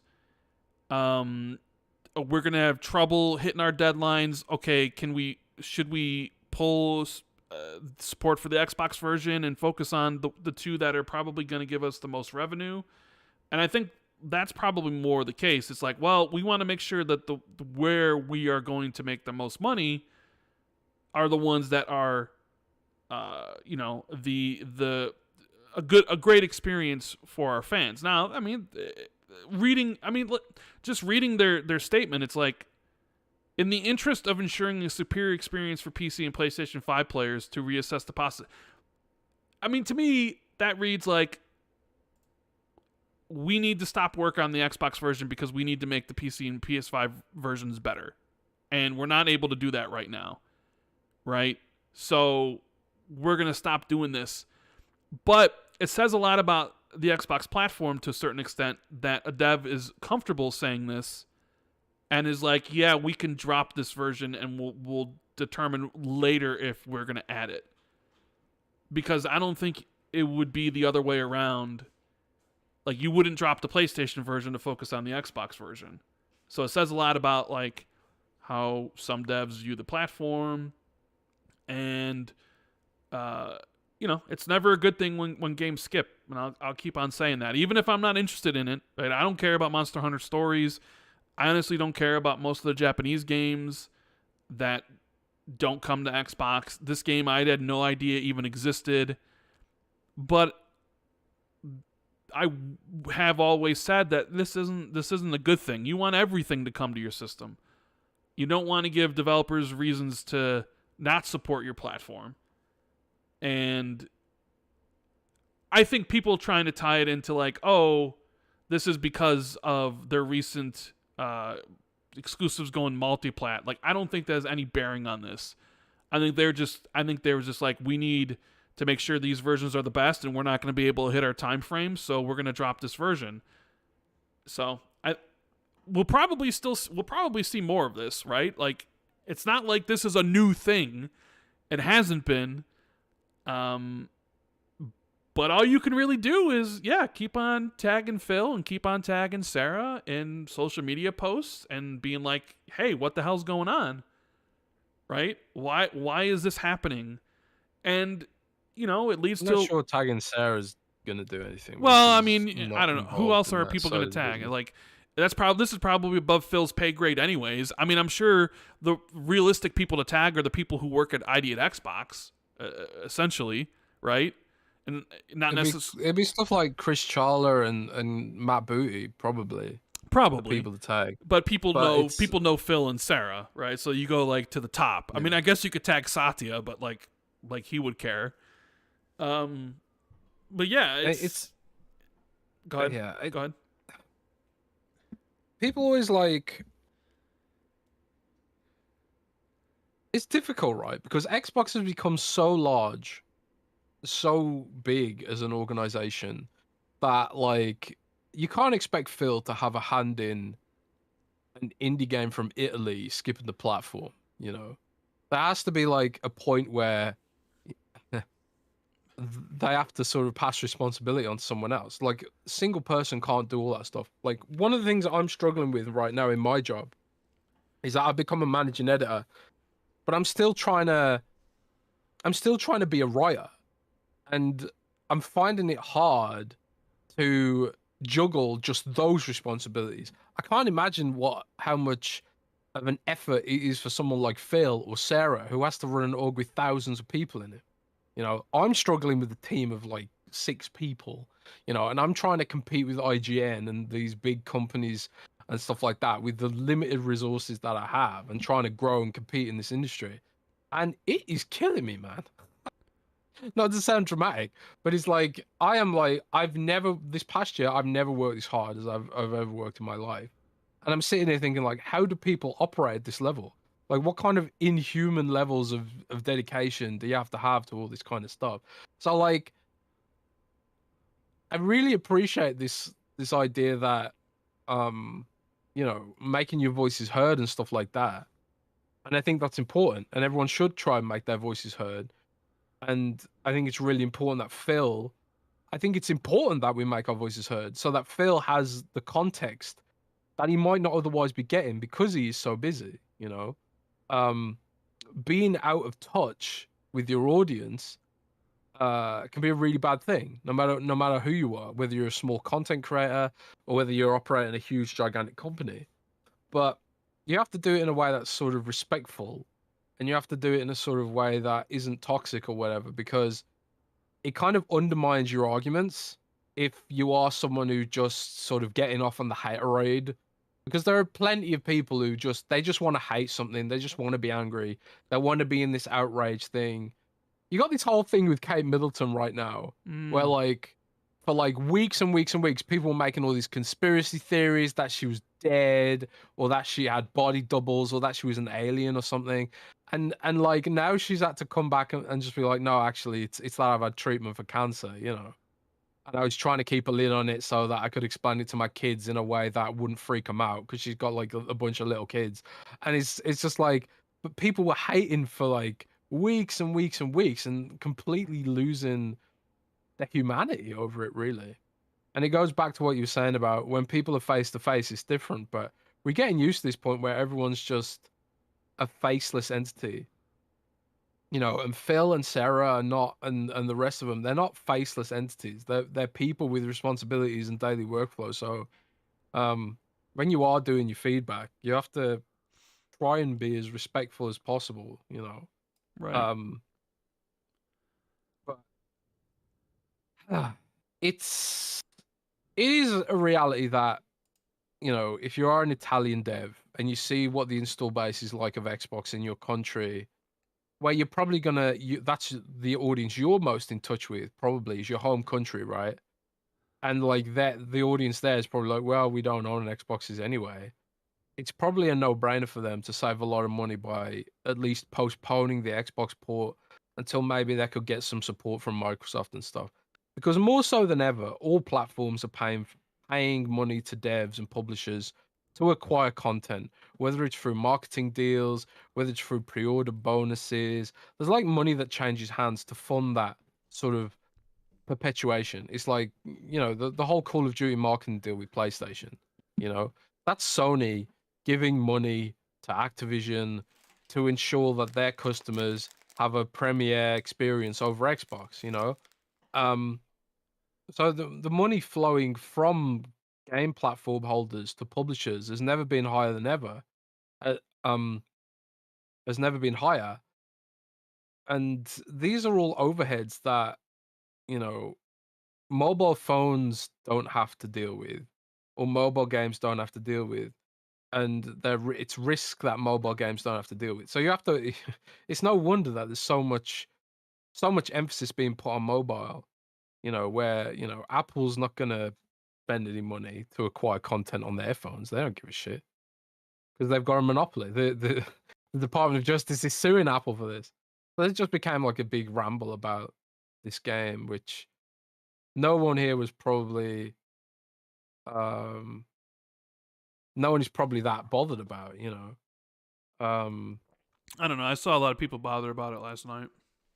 yeah, not about the game It's not about the specifically, game. but just It's. I think it's it's more not about about the. the game, but it's the Well, slope. no. I mean, I wouldn't say it's not about the game. I'm sure there are some people that are looking forward to it, considering it was a game that Xbox promoted on their ID at Xbox channel. But more about a microcosm of like what they think could be the future of the Xbox platform. Right? Was first it's this game that skips, and then down the road it's EA doesn't support the platform for whatever reason because nobody buys future Xbox hardware, right? Yeah, it's like I say, it's not a problem until it's a game you want, Yeah, you know. essentially. But yeah, so that was going on with that. But thank you for the super chat about that. We got Grandman in the super chat for $2 says PS5 Pro 2 years before next gen Xbox. Thoughts? Yeah, I guess this is another thing to talk about as well. Jez, is this idea of next generation PS5 Pro and essentially what Xbox should do. That seems to be a common thing of like, should Xbox respond? How should they respond? Because as it leaked last week live when we were on the show, the specs for the PS5 Pro came out. I even saw we got clipped and we were talking about it. And it was funny because the person that clipped us talking about it titled his little tweet, Xbox mad about PS5 Pro or some stupid shit, right? Like, well, listen to them cope and seethe about the power of the Pro or whatever it was. It's like, okay, dude. Yeah, okay, sure. Like, oh, they really, really want it. But either way, the PS5 Pro came out, specs leaked, and they look pretty good. And then, like, the next day, CPU apparently isn't much of an upgrade at all. People are talking about it, and obviously there's the, this being an Xbox podcast, about, like, what Xbox should do. Should they do a mid-gen upgrade and start next generation in 2028? I guess, like, the idea of, like, what would you rather want? An Xbox mid-gen upgrade this year or next year, and then fully next-gen console in 2028? Or what the current rumors are, where Xbox is just maybe putting out a refresh, but will essentially not be doing a mid-gen upgrade because they're going to be breaking the cycle and doing a next gen in 2026. Now, for me, Jez, if I was somebody who played on the PlayStation 5 every day like I do my Xbox, I absolutely would love a PS5 Pro, regardless of whatever it's going to do or not, because a lot of discussion is around GTA 6, and I think you know why, right? Because there's this whole debate, talking point about, hey, is the PS5 Pro going to run GTA 6 at 60 frames? Because the common line of thinking is that the base models won't be able to run it at 60. And then you could have the Pro come out with that game, and then Sony could advertise it and being like, the best place to play GTA 6, PlayStation, right? But then, Digital Foundry is talking about that they don't expect it to, whatever. But GTA is a common sort of catalyst of these discussions because I think people know that the game is sort of going to be held back by the current hardware, and then the game, like, people don't want 30 frames anymore. They're not like you, right? They don't embrace the filmic as you have done, right? So they're like, no, we want 60 frames. We want in Grand Theft Auto. But Grand Theft Auto is so big enough that people, even PC guys, will play it on console for 30 frames because Rockstar is just on that another level that no other dev is. And Grand Theft Auto is a franchise unlike any other franchise, right? But if I was a PlayStation user and I used it as much as I use my Xbox, and I knew that Sony was planning on next gen in 2028, absolutely I would want a PS5 Pro. Absolutely. If it's something I'm going to play every single day and it's where I play all my games, first party, third party, you're damn right I want one. Whether it's $600 or $700 doesn't matter. I want the better system, whether that would give me way better performance, slightly better performance. I just want the better machine because it's going to be a long time between now and 2028. So when I think about it from the Xbox side of things, and if I knew that Microsoft was like going to come out with the next gen in 2028, I honestly would want them to respond because I'm kind of selfish in that way. Be like, am I really going to go another 5 years with an Xbox Series X that seems to, some devs at least, like, are maxing it out, or like Dragon's Dogma's 30 frames? Like, I want a new system, right? Not everybody would agree with me. There are definitely people like, we don't need mid-gen refreshes, and we still don't know how the PS5 Pro is going to perform.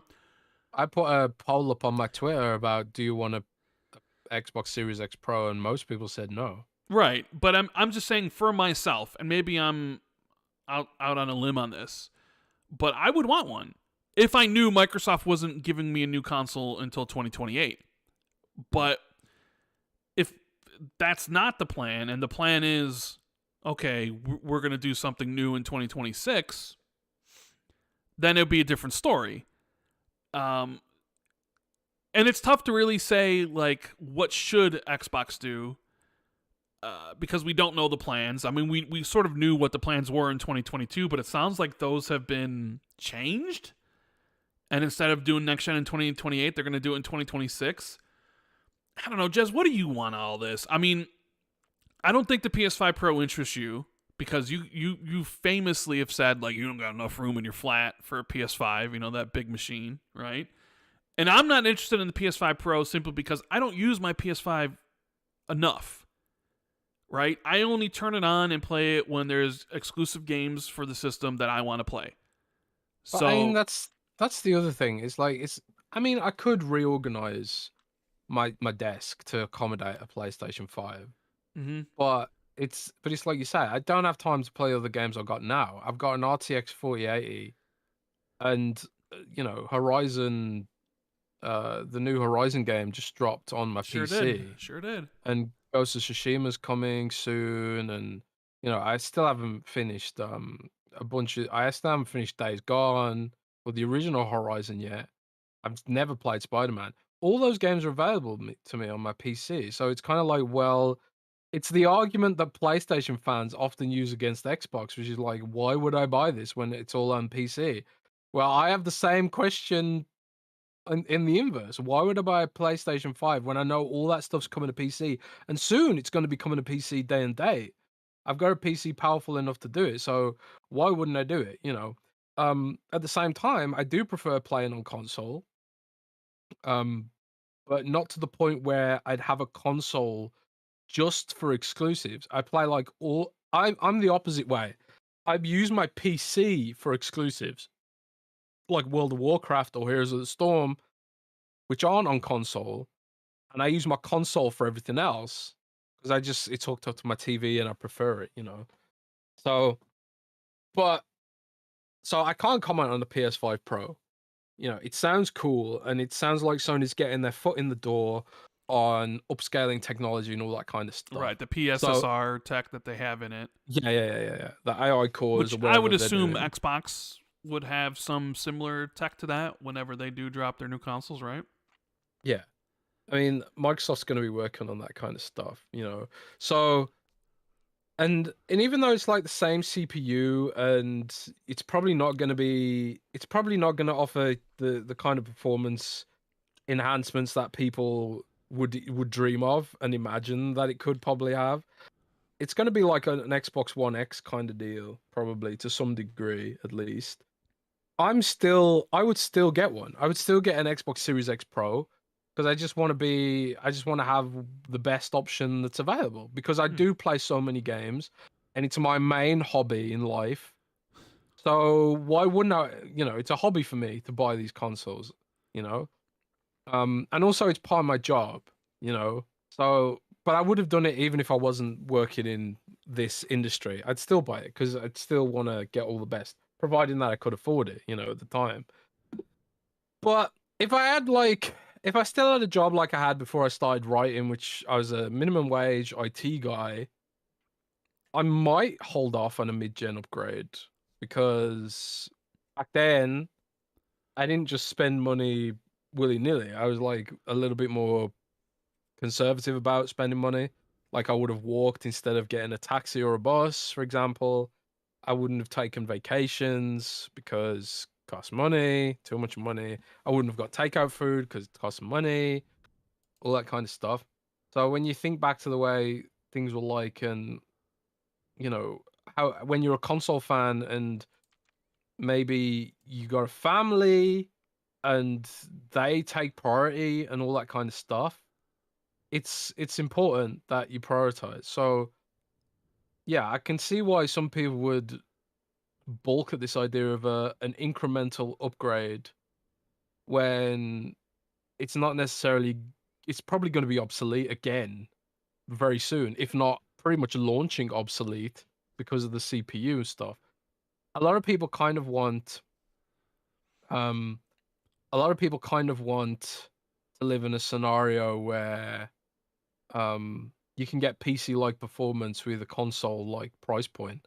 I don't think that that's gonna be a thing, ever. You know, especially not now when chips are in such high, silicon is in such high demand for AI, cloud, and all this kind of stuff. The chip prices are going to stay high. I think consoles are always going to be a step or two or three behind what you can get on PC when you spend thousands and thousands of dollars, and that's okay. But for me, I would just like the option. I think the options are good. I think like if as long as the previous generation of consoles are supported appropriately and that you don't need to get an upgrade or a mid-gen refresh to enjoy gaming, then I don't mind the option. It's kind of like how Samsung or Apple have like anywhere up to like 5 handsets in their lineup at any one time. The options for every price point, right? Why can't we have options for every price point in console gaming like we do in PC gaming, That's just my take. Right. It's everyone their own. I can see all sides of the argument or whatever, but as long as it wasn't like something you had to buy, I don't mind the option. I mean, I can buy like I can buy a mid-range Samsung phone, and yeah, maybe my photos aren't going to be as crisp, but I'm still going to be able to like get all the apps, play most of the popular games, and it's not going to be an issue while saving myself a few £100 in the process. Yeah. But Options are fine. what should Microsoft do, Jez? I guess it's maybe difficult to say what they should do when we think we know what they're doing. But do you think, if the 2026 rumors are correct, that is the right way to go about it?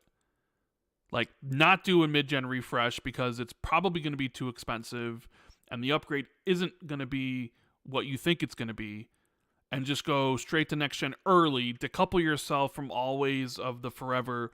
PlayStation and Xbox are launching side by side, and it's a comparison between them both, and kind of have Xbox break out of that eternal loop and being like, all right, we're 2 years ahead. We're gonna forge our own path here. Is that the correct way to go about it in the future? It's kind of tough because you kind of want Microsoft to have an answer to every piece of hardware that Sony's going to release, and that's just like by instinct. If Sony is announcing a new console that has better whatever, and then Microsoft doesn't have an answer for that, then I can see people being salty about it. Even though like wasn't there a gap between the launch of the Xbox One X and the PS4 Pro? PS4 Pro came out in 2016, and then the One X came out in 2017. So the One X But was Microsoft later. it was a year later, but Microsoft announced it before Sony even unveiled the PS4 Pro. They announced Project Scorpio at E3 Right. 2016, so people knew it was coming, and it was coming next year because the PS4 Pro was coming that holiday. Well, I suppose like that could be enough. Like if Sony announces this and then Microsoft gives like an outline of what their hardware plans are and what people can expect. Because like they should pretty much know what the next PlayStation looks like at this point.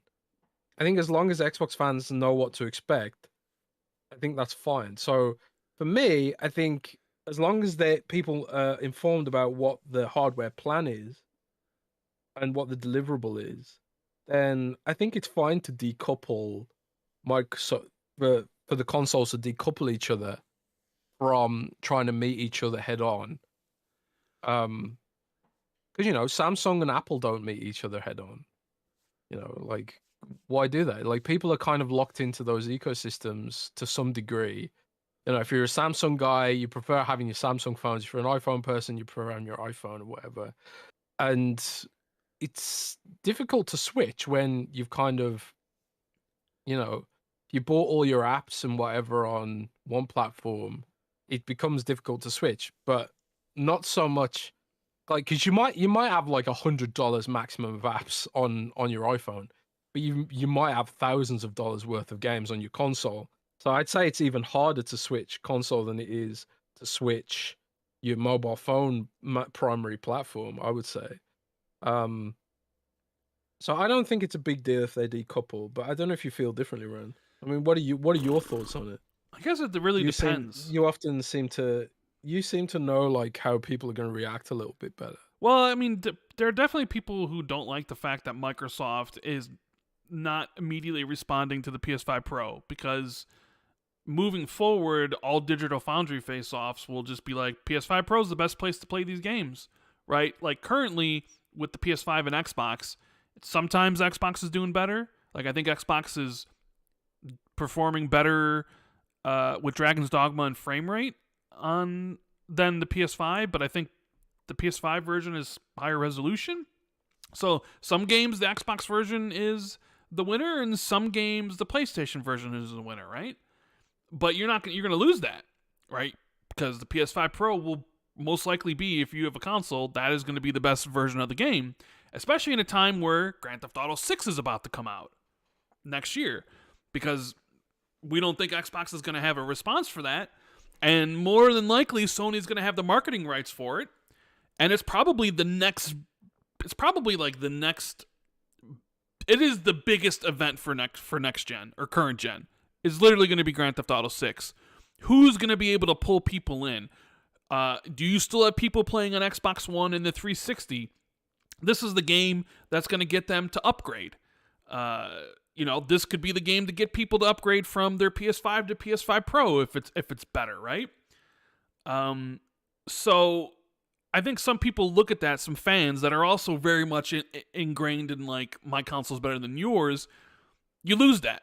Right? Because everybody was always going back and forth between the One X or the PS4 and the Xbox One. Oh, you got 720p versus 900p or 1080p versus... Like, the Xbox One was a less powerful system, and it showed it. But then the One X and the Pro came out, and One X really had some good examples of devs put in the work. Like, I remember Red Dead Redemption was like native 4K.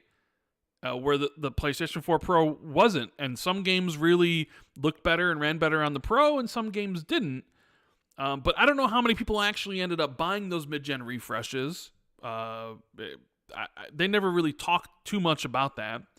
And I know the lead-up of this generation was very much about the power, right? 4K 60, all that sort of stuff. And I guess you could make the argument the consoles haven't lived up to that promise of like everything being like 4K 60. But I think they've lived up to at least the promise of most games 60 being standard. There's like 5 games you can count on your hand that are 30. But as like this generation has moved on, like people will look back at Phil's quote and being like, hey, we're not going to be out of position on price or power, right? And they'll be like, you said this, but now you're out of position on power because the Pro is that much more better. And how does that, if the Pro comes out at the end of 2024 this year, can Xbox really survive the beatings it would take in the online community from essentially having the worst version of all the games, even though not many people are going to own a PS5 Pro, but simply because Digital Foundry is going to say that this is the best version? And we've seen from the court documents and what Sony was always arguing, like them losing like a face-off on Call of Duty in Digital Foundry would have been like disastrous for them, right? Yeah. But then again, if you're also then launching a brand new console a couple years later, and you're starting the next gen early, and maybe you offer people a handheld, and you have a great lineup of games, because I think games are still like the most important thing, right? Like that's what's going to sell this sort of stuff. Then maybe you flip the script. Maybe. I mean, I couldn't tell you for sure, but I mean, 2 years is a long time, right? From PS5 Pro in 2024 to an next-gen Xbox in 2026 to then PS5, PS6 in 2028, and then whatever Xbox does after that. It'll be very interesting to see how people react, because I know there'll be people that won't like it, you'd have to wait for this, and that they like, oh man, I wish Xbox did something better. And then the flip side, maybe PlayStation fans wouldn't like it when it's Xbox's turn, and you're just gonna constantly have this leapfrog thing, where for a couple years your console's the best, and then a couple years after that, like the other console's the best, or maybe even like the improvements won't even be that noticeable. Maybe they'll be in different areas. Like we assume, the next gen Xbox might have AI cores. How's that gonna change things, right? I will say I will be disappointed if they aren't doing it in 2026, and if next gen is 2028, and they didn't offer a mid-gen upgrade, and I would have to wait all the way until 2028. I would be disappointed in that, because I would want one. I would pay for one. I would get it because I would play for it every single day. I play my Xbox pretty much all the time. So, but if you're being like, this is the best path for us and what we want to do, then okay, yeah, 2026 isn't that far away. So I guess we'll have to wait and see on that front. Because we don't know. Chat. See what people in chat think. Let me bring up. Can I make a poll? Yeah. Can I make polls? You should be able to. I can't make a poll. You'll have to do it, bro. I don't know what people in chat think. Drop it in chat, and I'll put it in Spotify question as well. Do you want this Xbox Series X Pro? Okay, hold before next gen. Do you want an Xbox Series X Pro before next generation? Okay, before next gen. Yes and no. Okay, let me get the yes and no. All right, polls up. Maybe it's not the best poll, because I guess the better question might be like, would you rather have Microsoft go to next gen in 2026 or 2028? And now my YouTube thing is not loading. Are we still live, Jez? Yeah, we're still live. Okay, my YouTube chat is not. My YouTube chat's not. Still going. Refresh. Okay, here we go. I just had to refresh. Okay. YouTube's a bit buggy like that. Anyways, I'm sure there'll be a lot of talk over the months about all this sort of stuff as the PS5 Pro becomes. How does Sony position it? What is the how does it make games run? Is this a significant upgrade? What's the price point? Right? I've seen Digital Foundry saying the floor is going to be $599, which is expensive. But hey, I mean, Sony's all about margins these days, and PS5 Pro is essentially an enthusiast's product, right? When you look at the PS5 Pro, it's not going to bring in any new users. It's just going to be a product that current existing users buy. So you're not really going to be gaining any monthly active users. You're not going to be gaining anybody new. You're just getting your current users to upgrade. So Sony's probably not going to want to take a loss on it, especially with their margins as thin as they are. So, I know a lot of people are speculating on price. $599 seems to be the bottom it could start at. And I could essentially see it going for $599 and $699. There's a part of me that thinks, hey, maybe they do PS5 Pro digital, $599, PS5 Pro disc space, $699. And maybe they get people in that mindset of expecting like more expensive consoles in the future, because I'm not sure, can you always ensure that a console is going to be that price? Like we saw the PS4 Pro at $400, but the PS5 was $500, and they've sold roughly about the same many. So like, is tech just getting expensive and not dropping down in price fast enough where like the PS6 might launch at $599? And then you look at like what Xbox would do, what prices they would essentially be launching at. Like how much is a handheld going to cost, right? How much is a Steam Deck right now?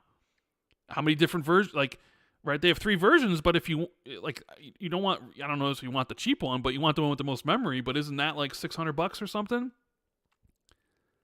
I mean, even Nintendo's going up, rumored to be going up $100 from the Switch 1 to Switch 2, right? So That is true. there's a lot of things here. Like I wouldn't be surprised if we see the PS5 Pro come in at 600 and maybe 700 if they do dual models, and then not be surprised if next gen the baseline price is $599.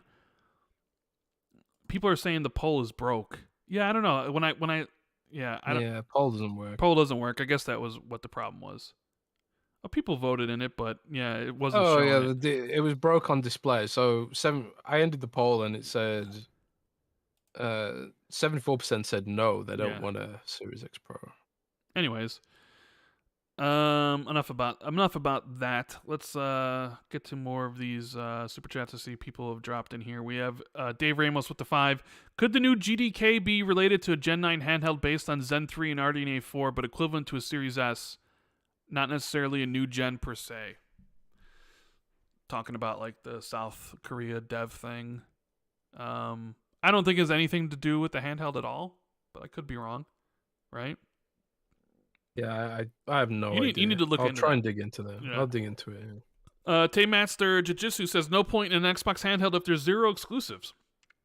And this is going to be a common thing that we see consistently moving forward, especially There when... will be exclusives, though. Well, yeah, but people will be like, look, Hellblade 2 is coming out in 2 months. And I'm sure when it does come out, and hopefully it gets great reviews, I'm sure there'll be plenty of people saying, I'll wait for it to come to PlayStation. But hey, that's the can of worms Xbox opened up on their own. It doesn't matter if Phil's telling the truth, that it's just these 4 games, and it doesn't mean all of them. It doesn't matter, because you open that door, and now the expectation is it might be more. So, yeah, I'm not surprised that people are going to be like, well, they're going to have no exclusives. So, you did this to yourself, essentially. And they knew this, people would say that, right? But that's just something you're just going to have to, like when you go to the showcase and you have all these announced games, these brand new things, or what, people always be like, oh, I'll get it when I come to my PlayStation. Sure, some of them will do it to troll, but some of them like legitimately might think, oh, it'll come to PlayStation. Like, oh, if Hi-Fi Rush came, of course Indiana Jones will. Right? So, Champagne Supernova says that Antoria game, this is what happens when you don't stay competitive. Simple as that. Also, shout out to Hi-Fi scoring higher on PlayStation for some reason. I did see that. Hi-Fi has a higher Metacritic rating on PlayStation. I believe it's like in the 90s. Although, to be fair, it is a smaller pool of reviews, so each review has a higher chance, a higher probability of, not probability, but a higher chance of moving the needle. But yes, it is higher rated. I believe Pentiment's even higher rated than the Switch and the Xbox version, so...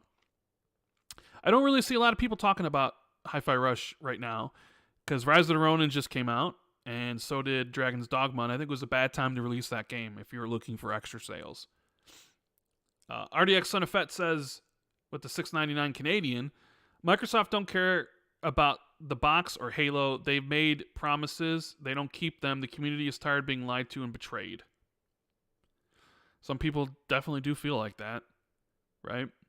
Words that the executive said in the past, the feeling that they don't care about the console.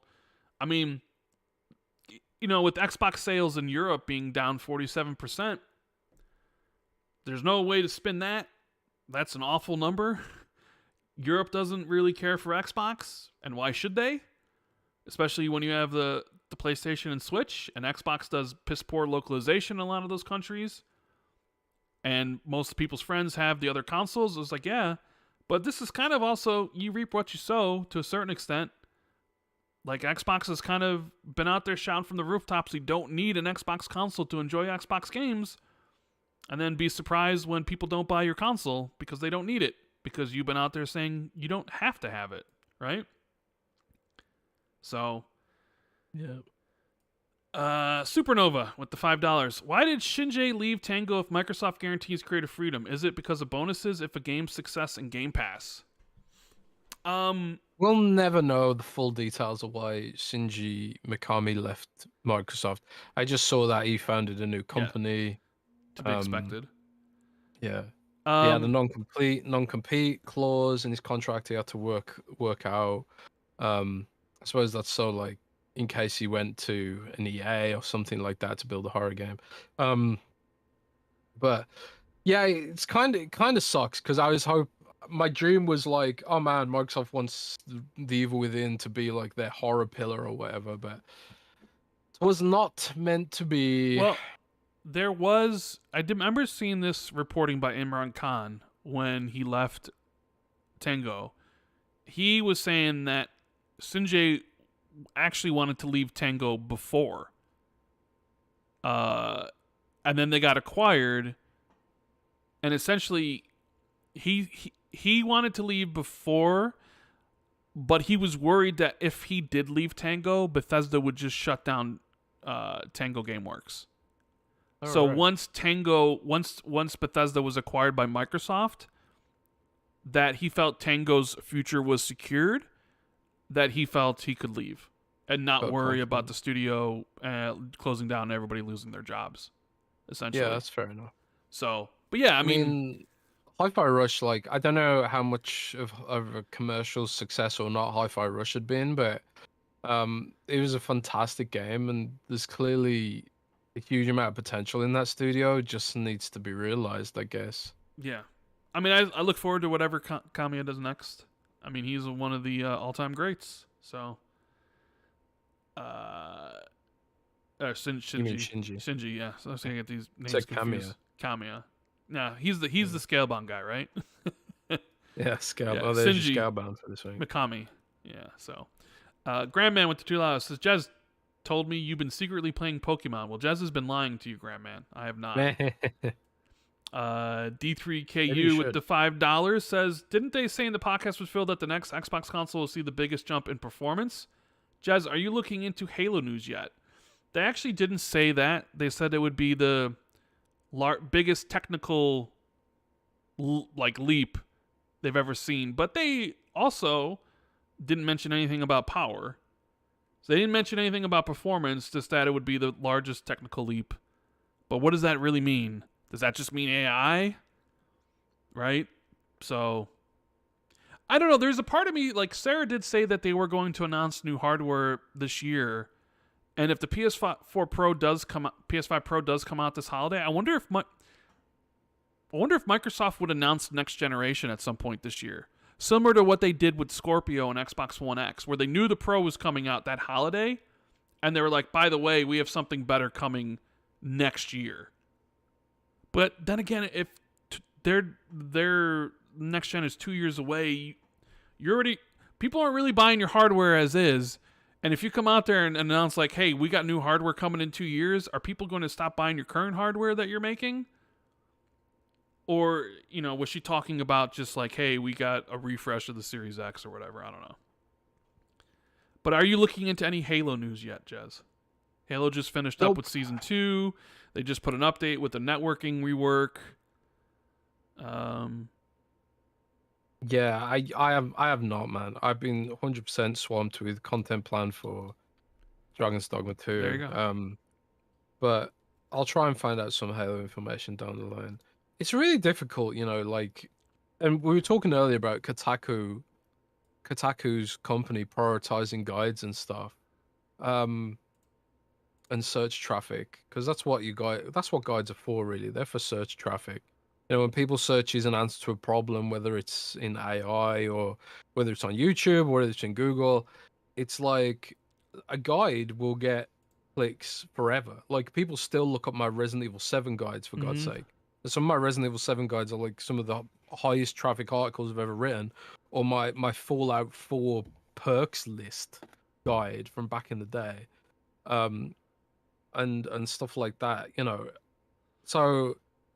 And it makes it, when you are working on these articles, which are potentially more lucrative, it makes it hard to justify the work involved in doing original reporting, Like since I became managing editor, I've got like an overview of the targets and the budgets and the money and all that kind of stuff.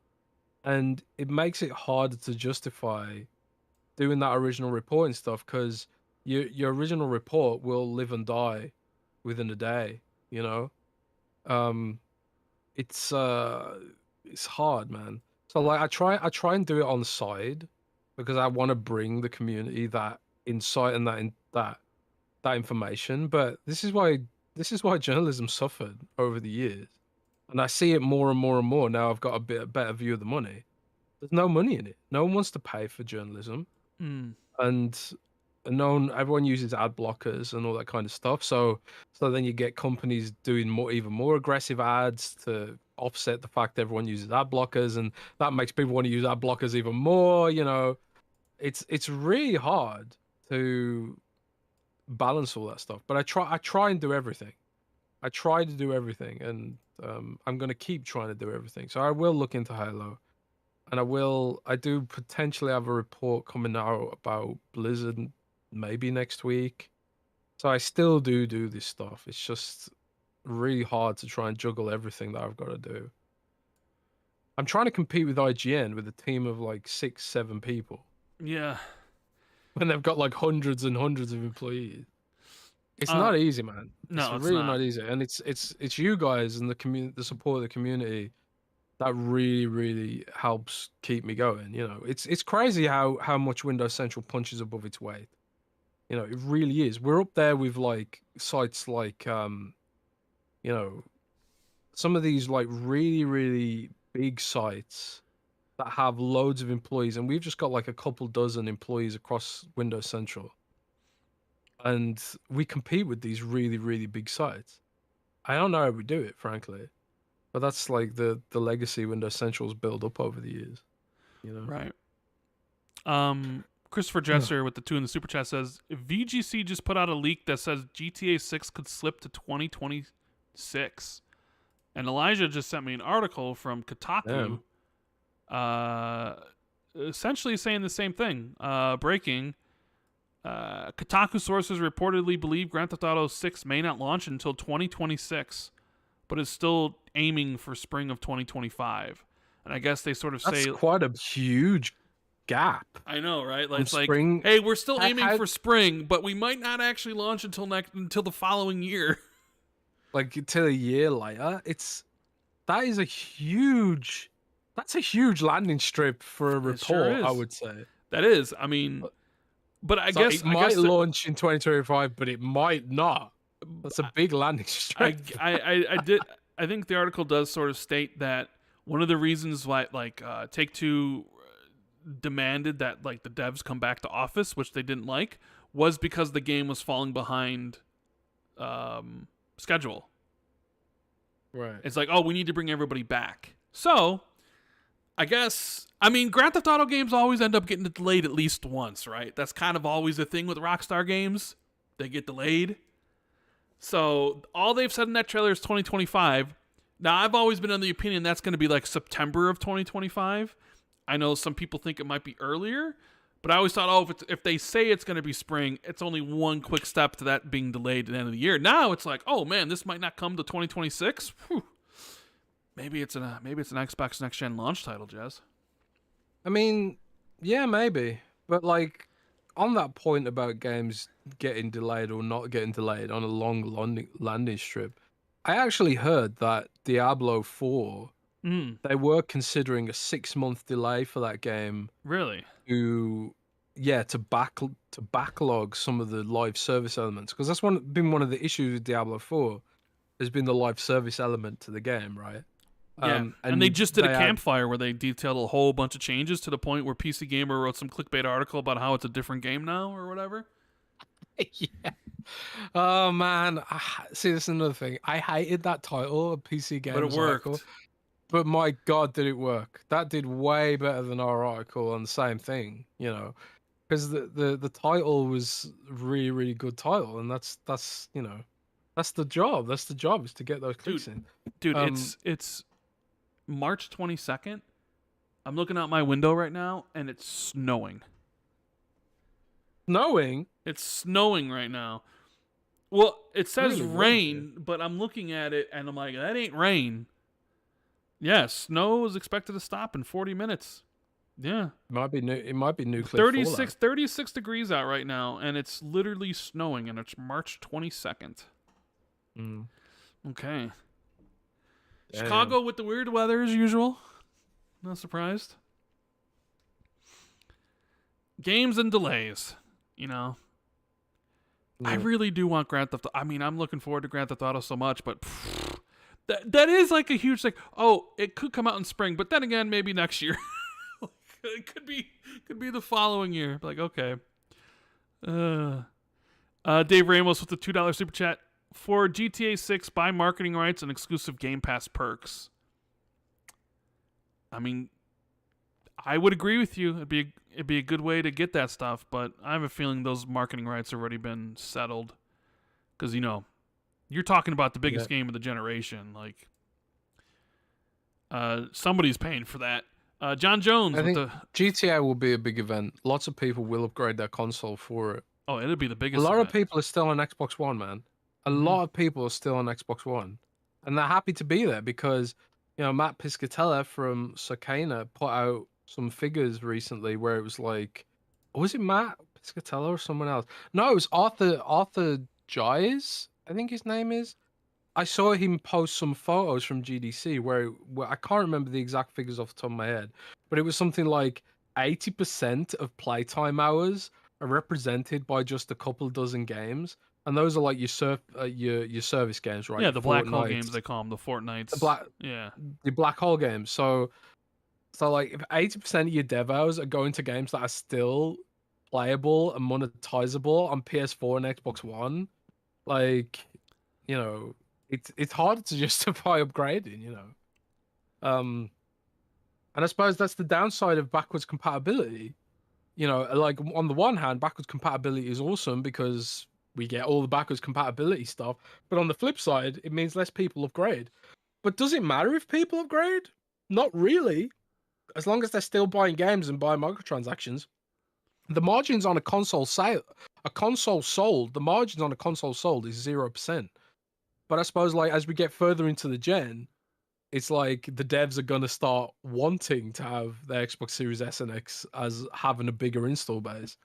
So I guess it's pros and cons again. So it's all those pros and cons, baby. We got Jones Jones with the $5. Rand, will Halo return to its glory again? I mean, I would love to believe that. I know Halo Season 2 just ended. People seem to be really happy with that, although I do see some people being upset with it. Lore stuff, I think. Jez, is there a chance for a Fable 2 remaster? P.S. George R. R. Martin will finish Game of Thrones before Rand will buy a camera. No, he won't. He might finish. Rand, I've actually got a camera for you. I'm gonna post it to you. No, I've got a spare. I got a face cam. No. I'm gonna post it to you. No, I'll buy my own. Yeah. I'll buy my own. What's the next book he's working on? I forget what the next game or what the next book title is. Was it is it the Dream of? I forget what the next one is, but that definitely won't happen. But Fable 2 remaster, Jez, do you see that happening? Maybe. I mean, remasters are all the rage, right? Yeah, depending on it. I mean, I think those games are old enough for like maybe you should remake them and not a remaster, because we are talking about mid 360 games. Not mid as in like the game's mid, but it was like mid-gen 3. It was like mid time frame when Fable 2 came out. No, when did Fable 2 come out? Yeah. I think it was around 2007, 2008 maybe. But I mean, you're getting a brand new Fable game. They only did Fable Anniversary for the first one where they sort of remastered it. They should do it for all three, just like they're doing the Gears collection, rumored. So, but I would like to believe Halo is returning to glory. We'll have to see whatever the next game is. Andy Ackerman with the $199. Xbox Pro is less than the Xbox Handheld, and I'm sure there are plenty of people that would agree with that statement. Izzy does it with the 10. A commercial for Game Pass, I imagine, would be comparing two shoppers in a checkout line.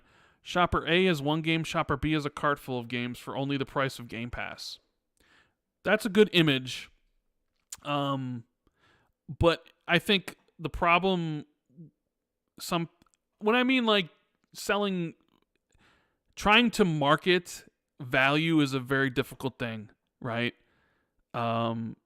Because it's not like sexy. You know what's sexy? The new Zelda, or the new God of War, or the new Spider-Man. Not like, you could save money with your car, like you could save with Geico and the car insurance. Like that's not what people. I don't know. That doesn't really sell well in an ad for video games. People want the new hotness. You're trying to come up with an ad to try to be like, you should get Xbox because you could have all this. A lot of also people aren't looking to play a lot of games anyways, so. True that. We have, let's see. What we have here? We have JJ Sane with the 199. Have you played Final Fantasy 14 on Xbox? Looks interesting. I haven't. Have you yet, Jez? Have you checked out Final Fantasy 14 on the Xbox? No, but like I have seen a lot of sort of issues about the way the game's structured. Like you can't just buy a subscription for it. You have to buy Final Fantasy coins. I did see that. And then use the coins to get the subscription. It's really, really strange and convoluted. And also there's like some issue. If you had a Final Fantasy beta account, there's even some issues there where you've got to like jump through some hoops to get it working. We've actually got a guide up on Windows Central about how to get Final Fantasy 14 running on Xbox. But yeah, it's man, they could have handled that shit a lot better, I think. Christopher says with the 2, I guess it's Kotaku that leaks the GTA might slip to 2026. Indeed. Anthony Ortega with the 5. Next gen early is a bad idea. It would get no support from third party at launch with how big the install base is versus the other consoles. I mean, I could see that, but also when they launch again, I guess you'd say, well, if it's launching against the PlayStation and they're coming out at the same time, you would make games for both. But I mean, I guess I could see this where maybe they wouldn't take full advantage of whatever the new Xbox is doing because it's coming out earlier than the others, and you still have to support the Series X and S, and potentially even in the Xbox One, right? If you're still supporting like the big live service games. Yeah, I mean, I guess that's a lot to do, but I mean, we don't know if they're doing it, and if they do, we'll find out if that's what happens. RDX on a FET with the 279. Halo TV last 2 episodes are great. The rest is crap. And Fantasticals, member for 41 months. John Johannes, the creator of Firefly Rush, also was the director for Evil Within DLCs and Evil Within 2. Evil Within 3 is still possible, Jez. Let's hope. Yeah, I'm keeping the faith, man. I'm keeping the faith. I want to believe. Keeping the faith. I want to believe. Yeah. Maybe I'll do like, because I've got a bunch of headsets that I want to give away on my YouTube channel. So maybe I'll play through the Evil Within games and give some headsets away. And the webcam that you don't want. No, I'm gonna buy my own, Jez. We have a rumor from a friend of the show that we just did with the Xbox 2+1, Nate the Hate, Jez. Ooh. I don't know if you saw this, if it came across your desk or not. Nope. But Persona 6 might be coming to Xbox day one. Which I don't really think that's that big of a claim to make, considering with how tight Atlas and Sega has been with the Xbox and the Game Pass specs dropped on Persona 3 Reloaded and the Yakuza games and all that sort of stuff. Isn't that other game also the other game they're working on confirmed for Xbox Day One? Metaphor. Yes, that Metaphor? Is. Xbox has the marketing for that. Yes. Yeah. So yeah, I'm not surprised about that at all. But it's cool to see because historically Persona had skipped Xbox for years and years and years and years. So yeah. Well, Nate said, quote, "From the information I've heard, it does seem that Persona 6 will be coming to Xbox. I'm not 100% sure if it will be day and date with the PlayStation version, but considering the way Persona games have been day and date with the multi-platform release at this point, it might be a safe assumption to make." And then a super reliable Atlas insider, basically claimed that that's true, and it's also coming to the Nintendo Switch 2, and it's all sort of like day one on Xbox and Switch, so seems like Persona is embracing full multi-platform ness. So that's cool to see. Yeah. That is super cool. There's more problems at Bungie, Jez. Did we? Yeah, The That just happened because they Bungie just replaced the game director of Marathon Yeah, that's wild, man. with Um, I think it was like the former Valorant game director. But I mean, hey, that's pretty. Yeah, your Valorant game director. It's pretty high. That game's very successful. But then there's also like anonymous emails going around. I don't know how true any of this is, so keep it obviously grain of salt stuff. But like that Sony views Bungie as a failed acquisition, and they're like missing all their targets and stuff. And I don't know. yeah, I mean, you got to take that with a boatload of salt. Yeah, I mean, what do you think about all this?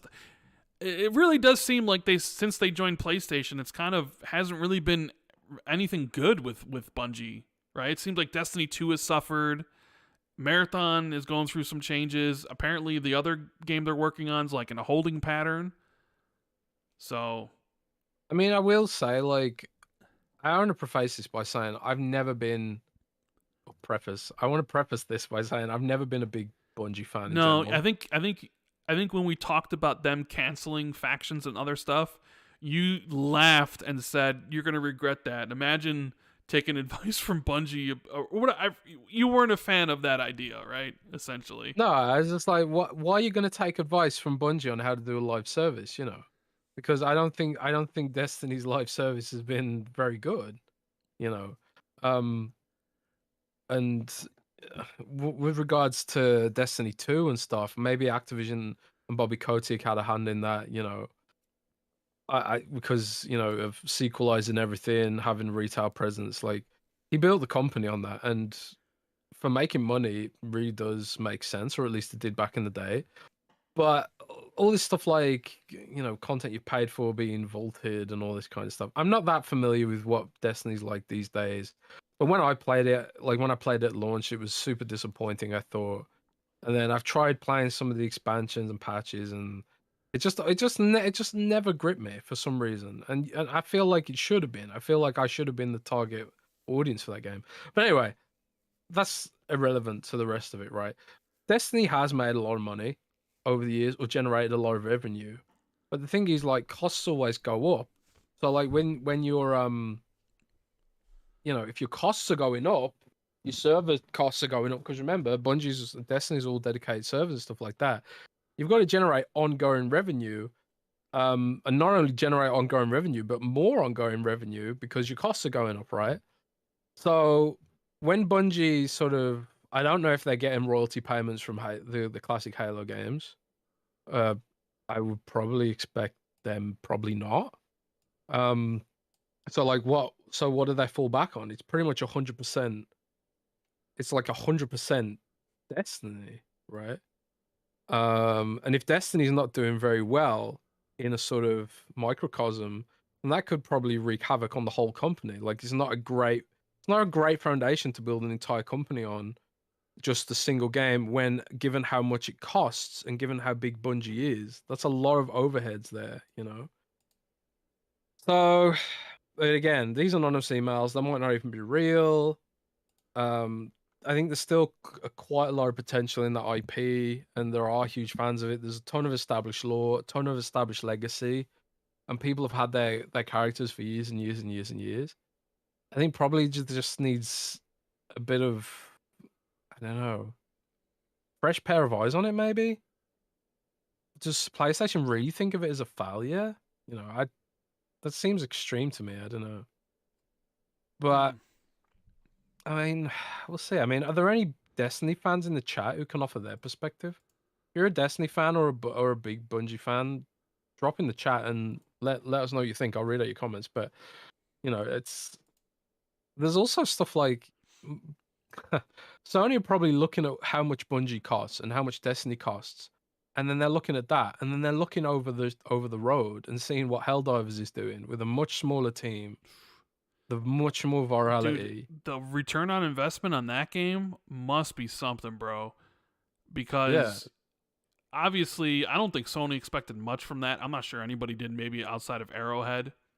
It was the #1 selling game for February of MPD. I think it was like 60-40 PC to PlayStation. So 60% of the copies were bought on Steam. There's some analysts that say it's like almost at higher than 8 million sales, which would be insane if it like there's a chance that game sold in 1 month what like Spider-Man 2 took 5 months to sell. Granted, it's $30 cheaper, right? But Spider-Man 2 is based on one of the most recognizable IPs in the world, a sequel to one of the best-selling Sony PS4 games of last gen, right? Was launched during a holiday time frame, and here's a game that comes out in the beginning of February and just blows the doors off of everything. You're gonna tell what do you think the return on investment is for that one versus Spider-Man? Considering they got to pay Marvel royalties on that, right? And Disney, and they're probably like, "Ooh, if we didn't launch day one on PC, what would that look like?" It'd still be probably a success, regardless. But now it's like a major success. I wonder if that kind of hastens their strategy of going like full day one on PC for stuff down the road, where they're like, like because that's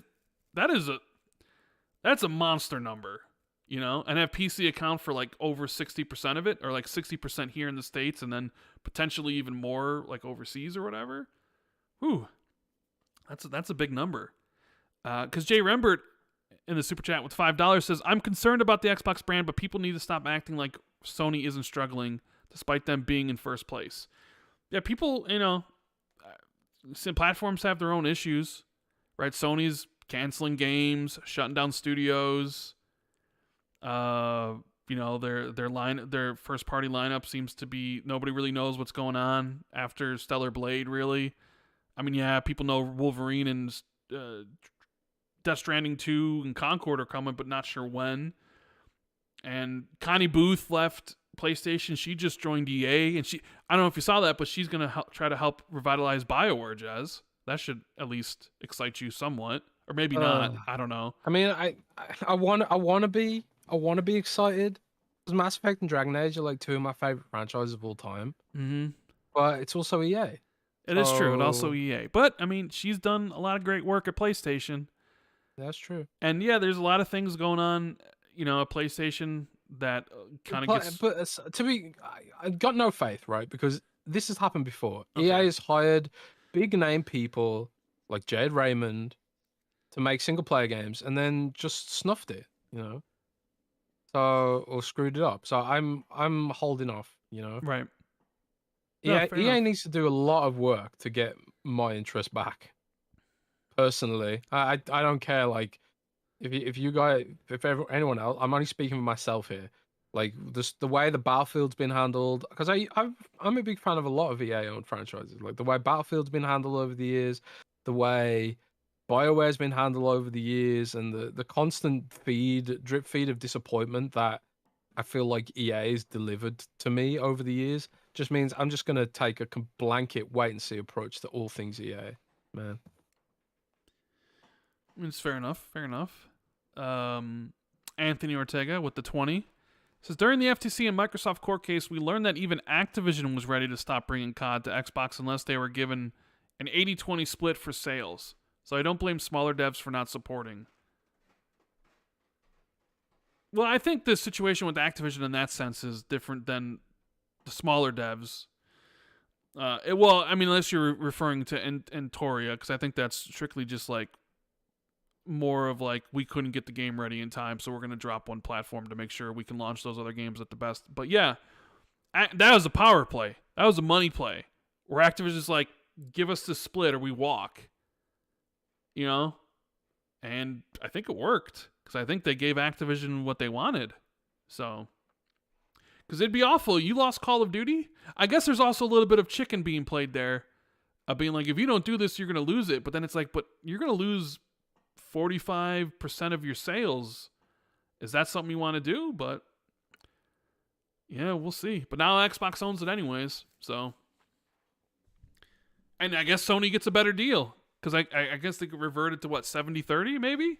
There's some kind of talk about that. So like Sony gets more money out of it than what they had previous.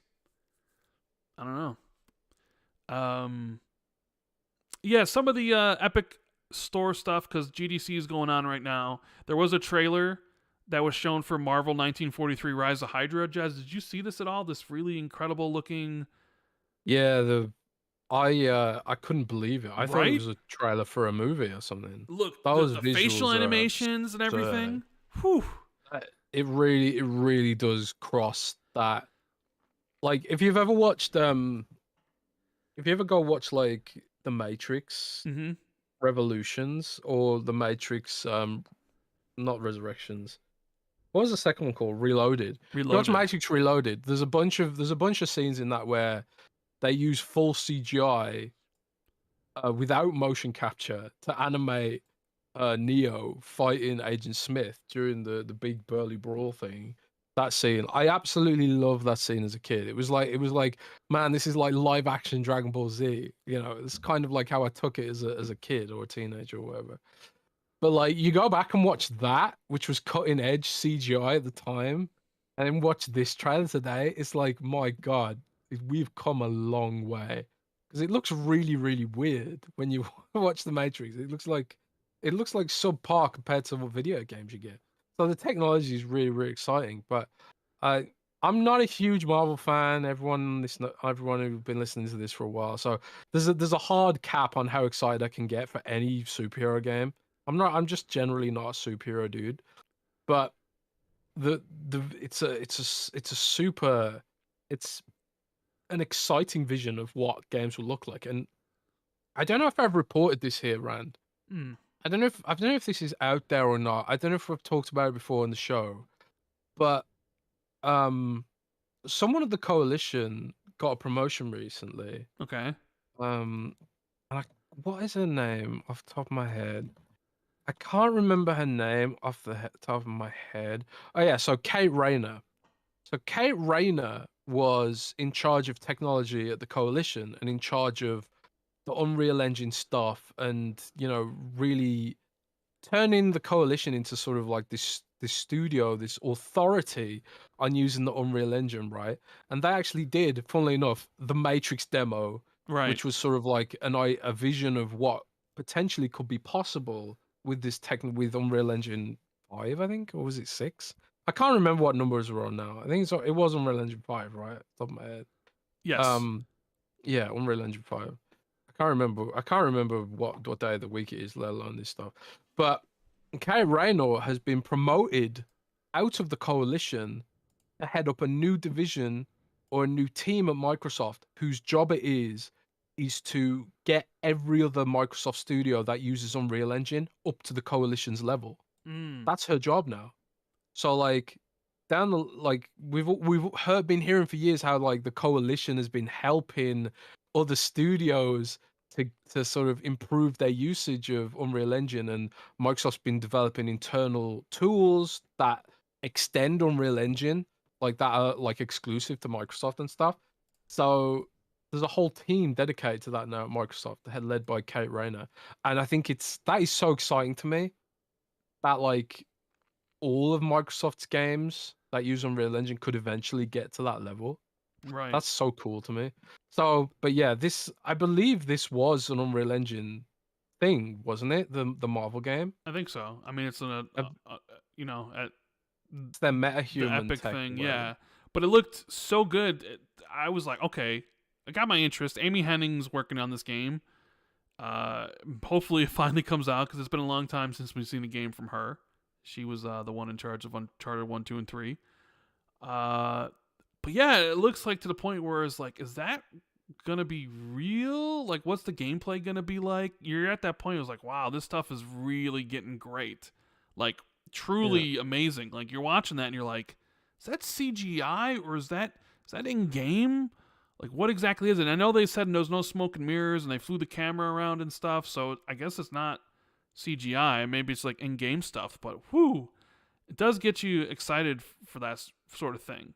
But the other thing Epic talked about was if you're on the Epic store and give them a 6-month exclusive, they'll give you 100% of the revenue that the game makes on the Epic store.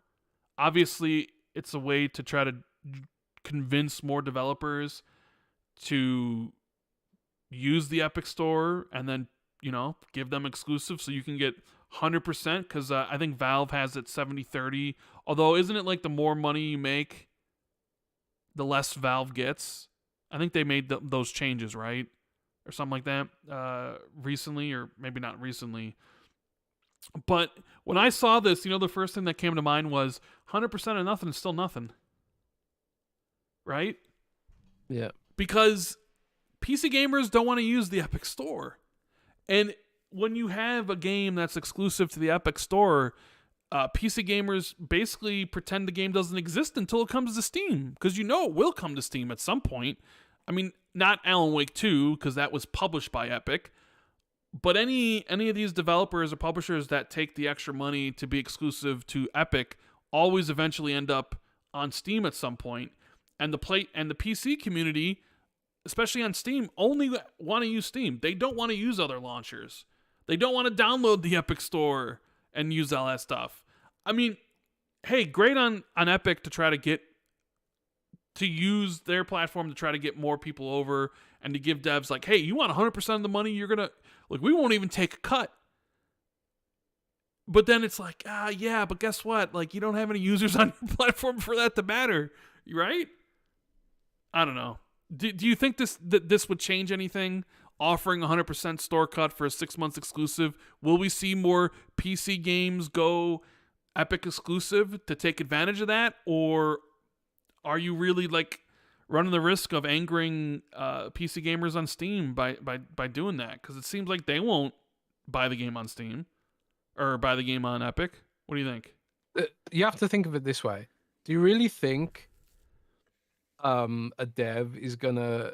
Do you think it's viable for a dev to lose 6 months of Steam revenue in exchange for Epic Game Store exclusivity? No. I'm gonna tell you right now, the answer is no.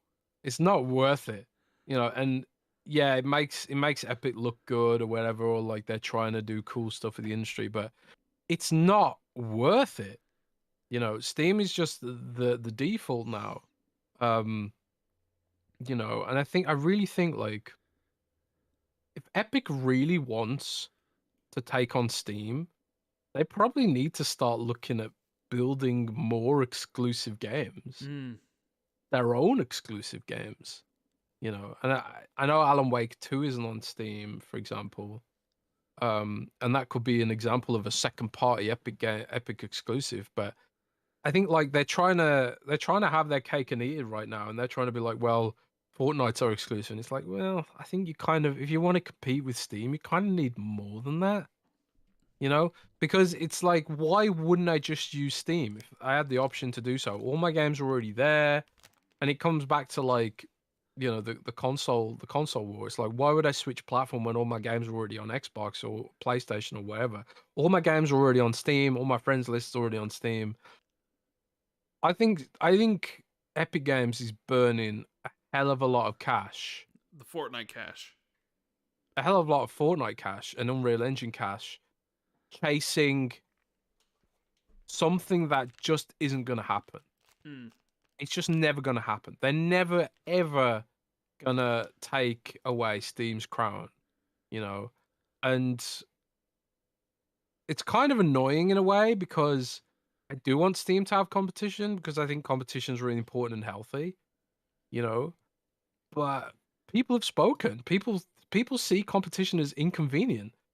Like I saw the Department of Justice, they're suing Apple and saying that Apple is perpetuating an illegal smartphone monopoly. The amount of people defending Apple in those replies, oh yeah, it was just like unhinged. The Apple versus Android battle, yeah, and it's like, guys, do you not want competition? Do you want Apple to be able to dictate how expensive everything is? They're Apple simps, bro. No, Apple can do no wrong, of course. But it touches on like a wider issue, which I think is like, I don't want to discuss it here because it gets into like socio-economics and stuff. But I think a lot of people just feel like capitalism has failed them, and that competition hasn't led to lower prices, and that competition hasn't given us the benefits just aren't really obvious right now. So people just often view competition as an inconvenience. And like, you have to look at like Netflix, for example. It was great for a while when Netflix was growing and there was no other streaming services. Like, Netflix had everything, and it was cheap. But now, like, there's lots of competing services, and it's expensive. There's less. There's not only is there less content, but the prices have only gone up. So it's like the service has become worse and more expensive over time. So how like in that context of like capitalism supposed to be driving down growth, driving down prices and stuff, where people try and compete for our money, it doesn't seem to be working. So. And a lot of people are just saying like, well, I just go back to piracy because that gives me the best service overall, right? Maybe it just doesn't work for internet-based services, you know, because at the end of the day, the costs involved in streaming just for example, like using Netflix as an example, the cost for streaming video is going to be flat because it's not like Netflix or Disney own their own servers. They rent them from Amazon or Google or whoever. Pretty sure it's Amazon for both services there. Amazon has this like when you look into it, it could be Amazon is the monopoly here, really, rather than Netflix or Disney Plus. It's like Amazon has like this exclusive codec technology, which is why all the streaming services want to use it. It's like the cheapest way to stream video is via Amazon's cloud, right? So maybe that's the reason, and maybe Amazon gradually increases their costs on their end, and which Netflix and Disney Plus pass on to consumers, which is why that gets more expensive. So maybe the issue really is like the fact that it's Amazon that has the monopoly, that the reason the costs go up, but consumers don't see that, and I suppose that's what happens when you've got unhealthy levels of competition. So going back to the original point, I think Epic Games is fighting a losing battle. I respect the battle. I really do. But does anyone care? I don't think so. And I don't think this 6-month exclusivity thing is going to help them at all. Losing 6 months of revenue on Steam just for that ain't worth it. Yeah, no. I absolutely agree with you on that one, right? Yeah. Let's see here. Wait a second. It's not looping that. Anyways, we got Don and Taku with the 10, the super chat. Don't trust anything until I see gameplay. Emmy Henning hasn't produced a game with good gameplay since Soul Reaver, and that's the last thing I want for a superhero game. Even her interviews were a red flag. Yeah, some people were saying that maybe that game is just like a movie game or like an interactive kind of game, not necessarily like something like really a gameplay game, but more of like a more linear experience with just like choices or something. We'll have to wait and see. See anything else that I've written down here? Overwatch 2 changes. I know you're big into Overwatch 2, but all the characters are going free. It seems to be a big change. That's a good move. But Jason Schreier put out a report that I did see that. I was going to say no royalty payments. Ooh. Yeah. And also, not only that, but all the PvE stuff's been cancelled now. They had a bunch of PvE maps in the game. I did one of them once, but it's not why I play Overwatch, man. I play Overwatch for PvP. So while it sucks to see that not work, because I do want to see what Overwatch... I don't want to know more about Overwatch's lore and stuff like that. But I'm part of the problem because I didn't play that stuff and didn't really enjoy it, you know? Right. I don't know. Indeed. All right, well, let's transition to some super chats. Patreon questions. Patreon.com/XB2. If you want to drop some questions or join the Patreon, we'd greatly appreciate it. It supports the show. We have the exclusive Xbox 2 Ultimate, which we just had on Tuesday, as well as Xbox 2+1 early access and questions and shoutouts and all that stuff, so you can find a tier that you like. And it directly supports what me and Jez do here. So we thank everybody who's already joined and been here for a long time. And we're going to get some of these questions, starting with Omen. And by the way, if you guys are enjoying the show, hit the like button and subscribe. He says, Happy Friday. Blizzard announced a new Battle Royale mode this week that kind of looks interesting. What's most interesting to me, though, is that the number of spells available is reduced to 6 and 7 in that mode, which happens to be around the same number of buttons on the controller. Do you think Blizzard could be using this mode to also experiment a console launch. So he's talking about the World of Warcraft Battle Royale that Jez knew about. Blunderstorm. Yeah, I think it kind of goes back to one of the issues I was talking about before with World of Warcraft, that like it's too complicated for a controller. You need to have a mouse so you can click on people's portraits and do stuff. But Blunderstorm, what they've done is they've pulled back on a lot of the abilities. So I think like each playable class only has like six abilities or something. You know, so it's like a stripped down version of WoW, and it's interesting that they're experimenting. The community's really divided on it though. Some of them hate it, but it does seem like a lot of people are playing it. Like my guild are all playing it, but they're only doing it for the cosmetics you can get in the base game of WoW. So if you do grind it a little bit, you can get like a really cool looking pirate outfit for the main game. I think it's cool that they're experimenting with it. I heard that it was cut content from Battle for Azeroth. Like there was originally going to be some kind of pirate raid or something for Battle for Azeroth, which got cut and turned into this. I don't know if that's true or not, but it's cool to see them experiment with this stuff. And it just kind of makes me wonder, like, if they did bring WoW to console, would it be a separate thing where they strip down the abilities, make it more simple, but keep it separate from the main game? I think they could probably do that. I think they would have to do that. And I'm not against that idea of it being separate. Right.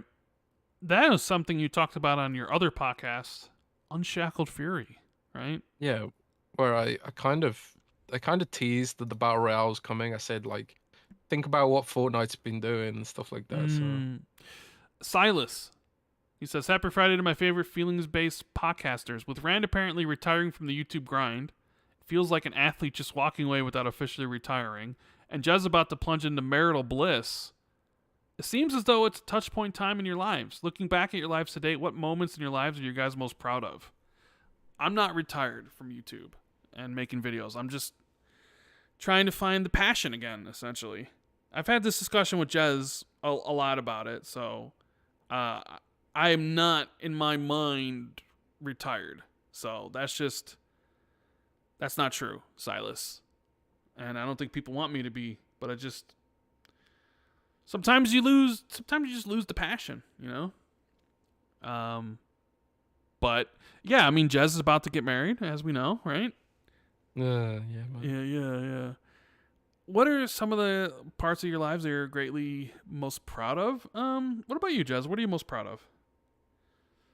I'm proud that I've built Windows Central up to a point where I've been able to support my family and some of my friends. That's big. I'm proud of. I built this YouTube channel, 100,000 subs. I'm proud of Xbox 2, 7 years of doing this with Jez. A lot of people watching it, people from all over the globe. You know, because it's something that we built. I mean, granted, we didn't. It's not something we ever thought would get to this point, but we did it, and we were consistent. I mean, probably the YouTube 100,000 subs on YouTube was something that was so untouchable. Get the plaque, have the check mark next to the name, and it wasn't something I went for until it sort of seemed like reachable. But everybody that in my family that, you know, sees that is like always super happy, super proud of all that sort of stuff. Just like Jez building Windows Central and doing all that stuff. So, yeah, I mean, I know this is kind of geeky, but I was really proud when I hit 1 million gamer score on stage with Xbox. Not geeky, bro. That was super cool. Nate Miller says, probably going to pass on Dragon's Dogma 2 for now, much to the anger of my friends that are all playing it. Was there ever a time in your life where you passed on a really big game all your friends were playing? Yeah, I do feel like people get like this sometimes. You know, and considering that you call me Grandel Trending Gamer, but I ain't playing Rise of the Ronin or Dragon's Dogma 2, I'm telling you, man, I'm shedding this Trending Gamer tag that you've given me. Well, we changed it to Randall Hipster Gamer. You play like the cool alternative games, like you're playing Banishers. Yeah, but Banisher's a really good game. Yeah, but you're like, Dragon's Dogma's too mainstream for me, bro. I'm gonna play the more artistic niche game, Banishers, Ghost of New Eden. Yeah, so you Randall hipster gamer now, bro. I don't know if there's any time where my friends were upset that I didn't play anything. It would have to be something multiplayer. I'm upset that you completely skipped Cyberpunk, and now you've gotten to a point where it's overhyped so much in your mind that it could never meet your expectation. Yeah. Yeah, I mean, I Yeah. guess Colt's mad at me. I haven't played Cyberpunk yet either. But hey, I'm mad at Colt. He didn't finish Elden Ring. You know? And yeah, I guess I'll go with that. Yeah, the Cyberpunk thing is probably it's more now because dude, I wouldn't worry about like, oh, it's been built up in your mind. Don't worry about that. I'll judge the game based on the game's merits. But no, I don't think there's ever been a moment in my life where people were pissed that I passed on something. I know there were times where like I wasn't feeling Destiny and people were sort of miffed that I stopped playing Destiny 1 because we had a crew that were playing the raids and stuff and they had to replace me, but I don't think it was that ever big of a thing. Mikey Rivers says, "Hey boys, I've been a PC snob for 10 years, and once I experienced 60 FPS, I couldn't look back. Playing console sucked ass, and I was very happy Microsoft started bringing their games to PC. I gotta agree with Jez. After playing Final Fantasy VII Rebirth on graphics mode for like 20 minutes, it really isn't that bad. That's the 30 frames mode. So he's a fan of Filmic. Filmic. Yeah, it does not bother me, man. It doesn't bother me at all. 30 frames, as long as it's not stuttery or bouncy or whatever, as long as it runs at a even cadence, then it doesn't bother me at all. I've been playing Cyberpunk with ray tracing on at 30. Doesn't bother me at all, And I don't know if that's because I used to be an animator back in the day.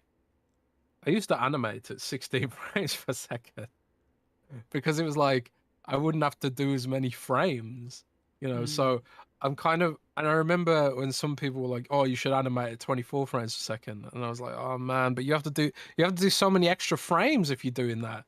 So I was like, I just want to animate at like 600 by 400 resolution at 16, 15, 14 frames a second sometimes. When I'm doing stuff for Newgrounds and stuff back in the day. And then people were doing, and then I remember there was some animators who came out and they were doing 60 frames per second animation. I was like, my God, these guys are crazy. How do they do that? It's so much fucking work. But this is back in the day when you're animating everything frame by frame, right? You got to draw every single arm over and over again. At least the way I did it. I'm sure there was easier ways even back then,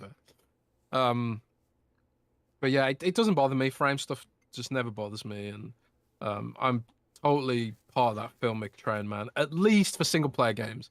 Like I wouldn't want to play Overwatch at 30 frames because you're never looking at the environment. You're always just looking at what you're shooting. And I play Overwatch at 120 hertz on my TV. I think it's 1080p, 120 hertz on my TV. That's fine for me, Right, right. The point is there should be options. There should be options, If people want to play at 60, add a setting to Dragon's Dogma, which kills the resolution, lowers the draw distance, or whatever. It's often not that simple because a lot of the pawns and stuff walking around are CPU intensive because they've all got very unique designs and stuff. But I respect what the developer's vision is as long as it's playable, Right. Mythic Marty says Season 2 of Halo just ended. Rand, have you started your binge yet? In my opinion, it was a huge improvement over the first. Super hyped for a third season, in which I didn't say when the first season ended. Yes, it's still doing its own thing with the story, and it's very much an alternate universe, but it does mean you don't know which way the story's going. IGN wasn't very happy about it. They've just done a better job of that in Season 2 for me. Looking forward to hearing your impression. Not you, Jazz. You're the Halo hater. Joking. Yeah. I've not started. I do want to watch it. I do want to watch it eventually. I started last night. I've been waiting for the show to hit Netflix for a while because I'm a big fan of the books, and it's a science fiction masterpiece. Some of the things that happen in the books, like where it ends up going, literally insane. And that is Three Body Problem.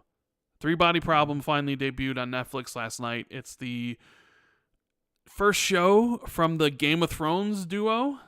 You know, they left Game of Thrones, and they haven't done anything since, but this is their new show.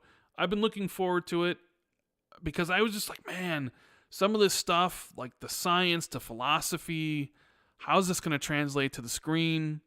I watched five episodes in a row last night, so you can tell like I'm enjoying it. Just to see, there's a lot of liberties also taking with the adaptation, mainly because like the characters in the books essentially are all just cardboard cutouts, and I knew that would be changed if you needed to be entertaining, so they've just changed things around, but like the big plot points are all still pretty much the same. And in my opinion, the first book is the weakest of the three, because soft stuff does get ridiculous. So I'm watching that. I'm watching Three Body Problem, and the elevator pitch for this show is,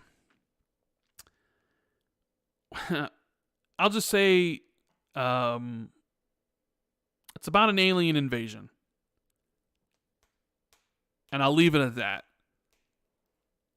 But the reviews were good, not great. I think it's like a 75 on Rotten Tomatoes. So I want to watch this. I got 3 episodes left. I'll finally finish it tonight. I also want to watch, what's the show on FX that's going on right now? Shogun. Everybody raving about that. I want to watch Shogun. And I don't know what I'm going to... good things about that. Yeah, we're after that, but yes. You got to watch Halo, man. Yeah, but the thing is, I'd have to watch season 1 as well, and I guess I could do that. I guess I could want you to watch it and then do a video about your take on it. Bro. Oh no, I'm not gonna video about a Halo TV show. Get out of here. Damn. No, anybody in chat watching Three Body Problem or planning on? I really interested in people that don't know the source material, like if they find it interesting, if they are hooked. I'm very interested in seeing people's reactions to the show, even if there's someone who hasn't read the book or someone who has, right? So that's what I've been watching. Billy the Brewer, with the Dragon's Dogma 2 optimization issues, should we wait for a few patches to iron things out, or yeet $70 at Capcom? Jez, what do you think? I mean, it depends if you've got other things to be playing right now. I personally am completely happy with the experience at $70. I mean, obviously I got a code, but I'm probably going to buy family members' copies. I often do. I think it's totally worth $70, and if I'd have spent $70 on this outright, I would have been more than happy with it. Fair enough. Do you think performance will improve eventually, or is it one of those things where you're probably holding out too much hope for that happening? I don't think performance will improve that much. I think there's probably things they can do in the main cities to improve performance, like maybe spread the NPCs out a little bit more, because sometimes they bunch up, and I don't think it's necessary to have them all in one place. Like specifically the inn, where lots of NPCs go for a drink, that can be really laggy. Or around the pub area, that can be really laggy there. But that's the only place where it gets really bad. So yeah, I don't think performance will improve that much, at least not on console. The biggest issue I've got with it, honestly, is the fact that you've only got one save file, and it's really difficult to delete the save file, because that console share, right? Which all my saves, I can't disconnect my Xbox from the internet because I console share, right?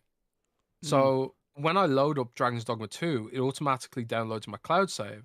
But I wanted to delete my review build save and start over again because I missed a bunch of stuff from my first playthrough. And I didn't want to do New Game Plus because I wanted the experience of being level 1 again. So I went to delete my save, and I found out, oh, there's actually no way to delete your save file. So you have to delete the save file and then very quickly cancel the sync, and you have to do it very quickly because it's it's only 8 megabytes. It downloads really, really quickly, and then you cancel the sync, make a new save, and then save it, and then boot the game up, and then when it says, oh, we've got a save sync conflict, which one do you want to save, you save the other one. I think the reason for that is a lot of the online systems are sort of tied to Capcom servers, and my review build pawn still exists in the game world. You can actually use her, even though like she doesn't have any abilities anymore. I made my girlfriend for my first playthrough, right? Okay. And she's level 54. She was like at the top of the leaderboards for a while. So like I had the highest level pawn in the world on Xbox for a few weeks. I played this game more than anyone else, getting 0% rare achievements and stuff like that. And but I was wondering what would happen if I made a new save file. It didn't delete her, so she's like still tied to my gamer tag. And for a while I thought it had made Rand bugged because nobody seemed to be able to see Rand. But Colt just posted a video on Twitter of Cole just posted on Twitter about having Rand in his game, so I guess it did work. Right. So maybe wait for a couple of patches to see if they've ironed out some of these features and stuff, if you really want to. And Capcom games are kind of notorious for going on sale very quickly. So if you've got other stuff to play and you don't want to spend $70, I think it's safe to wait a bit for this one, because I do think it'll come down in price pretty quickly, like Capcom games often do. And also there might be some extra benefits they bake into the game with patches down the line. But Hey. yeah, I'm completely happy with it at $70. New article from Insider Gaming just dropped. Tom Henderson. Oh. Xbox is prototyping a native Xbox handheld, is claimed. Jez Corden of the Xbox 2 podcast has claimed that Xbox is working on a new native Xbox handheld. Tom's listening to the podcast, getting the Xbox news. It's funny. Yeah. I saw that pop up in my feed, and I'm like, "Oh, interesting." I'm like, "Who said this?" And I click on it. It's like, "Oh, Jez said this." Yeah, I'm nervous about putting that into writing on Windows Central because, like I say, prototypes don't mean much in Microsoft world. They've been prototyping handhelds since the Xbox One generation. Mm-hmm. You know, these are new, sure, but it doesn't necessarily mean that anything's going to happen with it. Like the Surface team prototyped a handheld Surface tablet with clip-on controllers that looked a little bit like a Switch back in the day. They obviously never launched, but yeah, I'm like, my confidence about the handheld is like A, the prototypes, and then B, the analysis revolving around it, that they have to do it. I believe they have to do it, but I'm not at a point where I put a report. I don't even have a code name for it and all that kind of stuff. I think they'll do it though. I do. Yeah, it's just funny. I saw that pop up on Twitter. I'm like, oh, interesting. Okay. Yeah, I believe. There's a lot of it on Faith right now. We have Last Horizon. Says, Rand, after hearing you talk about the Hail Mary project for a few episodes, Project Hail Mary, I decided to give it a shot. Thought it was a fantastic and fun read. What book would you recommend next for someone just getting back into reading? And Jez, not sure if anyone has mentioned this to you before, but when you are playing Persona 5 Royale, make sure that you get Dr. Maruke's social link to level 9 and Akichi to level 8 before 11:17. If you don't, you won't get the third semester and will miss a large part of the game. I made this mistake during my first playthrough and had to replay the game from the beginning to get there. Yeah, I've been told about that. I am playing it with that in mind. I've got a guide pinned on my Microsoft Edge specifically for avoiding missing that. You know, I don't want to spoil it, but Dragon's Dogma has something similar where you can kind of miss something if you don't do a certain something. And I'm going to write a guide about that. It's really spoiler heavy. I would say it's a bit more obvious than Persona, but I think a lot of people will still miss it without a guide. Right. So, yeah, be wary of that too. Now, for a book recommendation. Oh, okay, no problem. Come to me for book recommendations. I love it. I've actually had a couple other people DM me saying that they read Project Hail Mary and they loved it as well. Everybody I recommended to loves it. It's a great book. Hopefully that movie, they do the movie sooner than later. But so if you're just getting back into reading and you did Project Hail Mary, so I'm assuming you like science fiction. Obviously there's a lot of science fiction and fantasy series to read. A lot of them are long. I'm not going to recommend any one of those, not yet. But if you want a standalone and you want something that you can kind of sink sink your teeth into, be a really quick, fun read. There's an author, Blake Crouch. He's actually has a TV show coming out soon called Dark Matter. The book it's based on, I really enjoyed. So if you want to check that out, it's called Dark Matter by Blake Crouch. It's a really fast read, maybe 250, 300 pages. Plus it has a TV show coming out in May. You can either read that from him or something, the other book that I really enjoyed from him is called Recursion. Another standalone, 300 pages. Science fiction. And yeah, that'd be for somebody like you just coming back and reading, because I wouldn't want to recommend any series yet, so I'd recommend these standalone, really quick bites. It's like really fast, not a lot of fluff. Check out Blake Crouch's books, namely Recursion and Dark Matter. Hugh, he says, hey guys, following on from Xbox 2 Ultimate, where you discuss what Xbox needs to do to turn things around in Europe, I took a look at the top 20 sold games for the past 4 years in the European Games Sales Data Report. EAFC, FIFA, COD, and GTA consistently top the charts. However, the rest of the charts seem to mostly be dominated by Nintendo, Ubisoft, and a few Sony titles. Nintendo dominated the European charts almost every year, with Pokemon also being very prominent. Taking this into account, and also its popularity in Asia, do you think Xbox might ever try to acquire Creatures and Game Freak for their shares control in the Pokemon company and strike an Xbox Nintendo deal? Pokemon continues to be a money printer. I highly, highly doubt that. Yeah.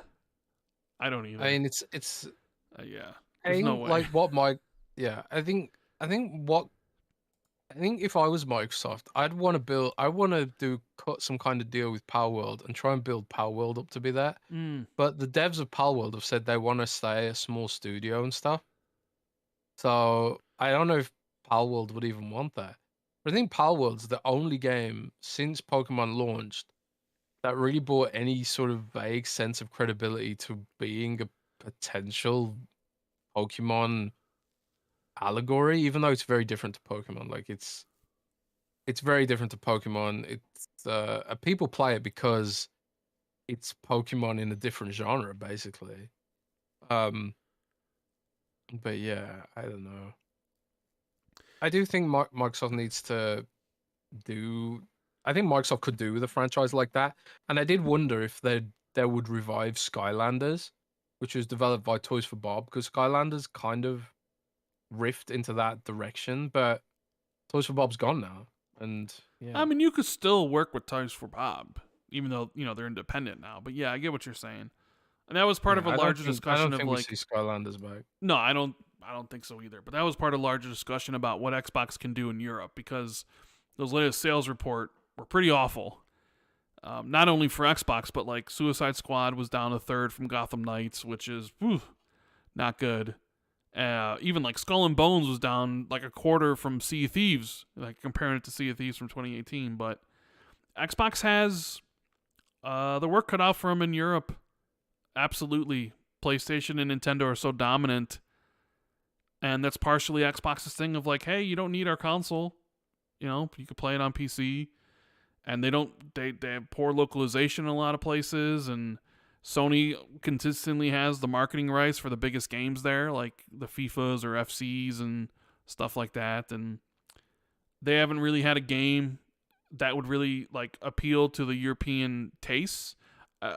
We had somebody from Xbox 2, the community, join in and give his take. Maybe they should buy Sega, and his thing was like buy Sega and use like Pro Evolution Soccer as like a way to get people into Game Pass in Europe, essentially, which is interesting. You'd be like, oh, you want to use football to get people into it, but yeah, Xbox has they got a long road to climb, because to come back in Europe. Well, I mean, you need marketing, which something they won't really do. I also think you can't be the same price as PlayStation over there, so you need to be cheaper, but just as good. So you need to have a product that is basically as good performance-wise as the PlayStation, but probably $150 cheaper. Because when you're stacked next to each other, people are just going to get a PlayStation, even if, you know what I mean? Like, people don't view in Europe the Xbox and PlayStation in the same light. Like, they'll value, we've seen it here where they, in the US, where like people seem to value Xbox when it's $100, at least $100 or $150 cheaper than the PlayStation. And that's just what the market is. So it's like to come back from that, well, gotta have games that appeal to them. You gotta localize it. You gotta market it. And you gotta be cheap, but also offer the same type of performance product. That's a tough thing to do. And who knows? Who knows what their plans are for over there, right? Yep. Achievement says, do you think Xbox should focus on advertising the Call of Duty, Overwatch, Halo, possible quick games as best to play on Xbox by maybe introducing a super low latency? Invest in technology that says to the hardcore shooters that Xbox is the best place to play for kills. I think they could even migrate the PC players to Xbox if they can get the best advantage. I think Microsoft has work to do with showcasing their technology, and I kind of feel like they've hurt their credibility a bit, because when the Xbox Series S and X launched, they were talking about direct storage this, direct storage that, and and the velocity architecture, but we haven't really seen them.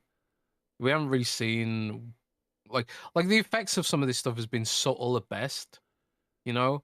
But there are cool things that Xbox does, like quick resume, for example. I really love quick resume when it works. It's a bit iffy at times, but when it works, it's really good. And stuff like that, and also the backwards compatibility emulator. I don't think Microsoft gets enough credibility for that. But yeah, I can see a world where they could potentially bake in more technology for that kind of thing and then sell it as a gameplay advantage feature.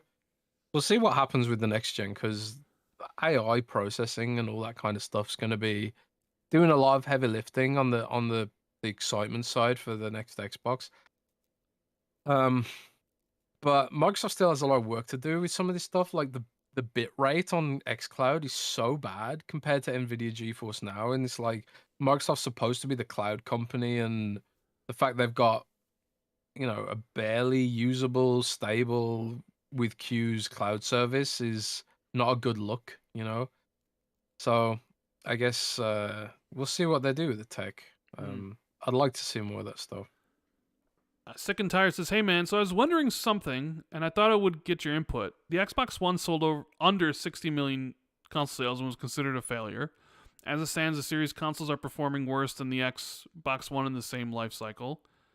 I have no doubt, and we are already starting to see that the decision by Microsoft to put games on PlayStation will further erode in the future of sales of console. What do we think it would take the Xbox consoles to fall to sales-wise for Microsoft to make the decision that it's no longer worthwhile to make a console? What if the series fell to 40 or even 30 million in its generation? And Jez, do you... Go ahead. Go on. Well, he says, and Jez, do you hang out with the Digital Foundry guys who live in Germany as well? And have you any thought about doing some Xbox 2+1 episodes with some game devs that talk about some of the technical things that go into developing a game? Because that could be interesting. We have talked about getting devs on, but a lot of devs they often don't want to do that kind of stuff. But maybe we could explore in the future, maybe. With regards to Digital Foundry, I don't really know those guys that well. We did do Xbox 2+1 with John a while ago, but I think they live far away from me in Germany. Germany's like a huge country. I live in the middle of nowhere in South Germany at the moment. But it'd be cool to hang out someday. Now, with regards to console sales, honestly, it really is the wrong problem to ask, because the industry is not selling consoles. The industry is selling software and microtransactions. And like I said at the start of the show, there are still millions of Xbox One players. And Microsoft said in their most recent quarterly earnings, and they reiterated it at GDC, that January was the highest amount of play hours on Xbox in history. And that includes the Xbox 360 generation, which, supposedly was more successful. Xbox has more revenue than it had during the 360 generation, has more profits than the 360 generation, and it has more players than the 360 generation. And all this is like verifiable SEC reports that Microsoft legally cannot lie about. You know, though the way you measure failure in this industry is like, is there growth or is there no growth? And when there is no growth, we've seen Microsoft kill things like Mixer, for example. Um, and when your costs, because like you're in a constant race against costs, so costs will be like sneaking up behind you, and your revenue has to grow faster than your costs grow because costs always go up. They always go up. And so like the fact of the matter is that Microsoft is doing better now than it ever has done because of the way the industry is now, where really the Xbox One generation, the PS4 generation really never ended. It honestly never ended because all these black hole games, like we talked about earlier, 80% of the gameplay hours go towards just a few dozen games like your Fortnite, your Minecraft, your Roblox. And as long as Microsoft is still selling all that stuff, it doesn't matter. And the Beer Baron says they're counting all the Minecraft players. That's why. And no, they're not. They are talking 100% about console players on Xbox. They're not counting mobile players. They're not counting PC players.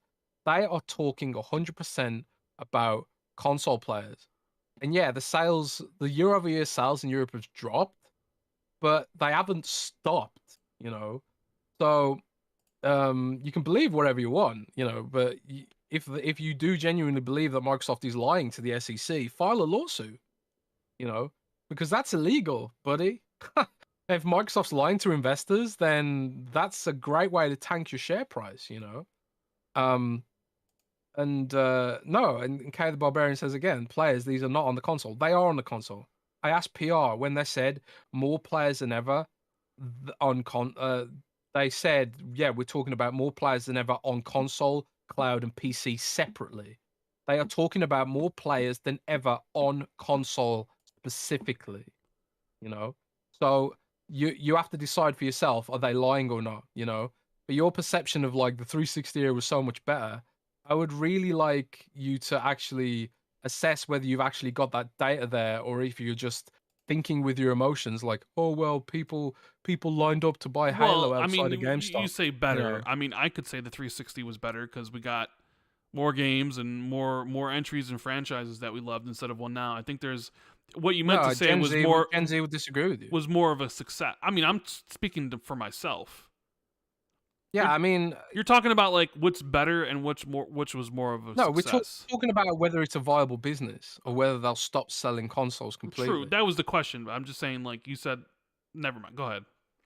Yeah, I wasn't talking about like if it's better. Like I wasn't talking about if it's better for you. If you don't like their output now and the industry's output, then that's a completely separate point. I'm just talking about the viability of the business, and the viability of the business right now is better than it's ever been.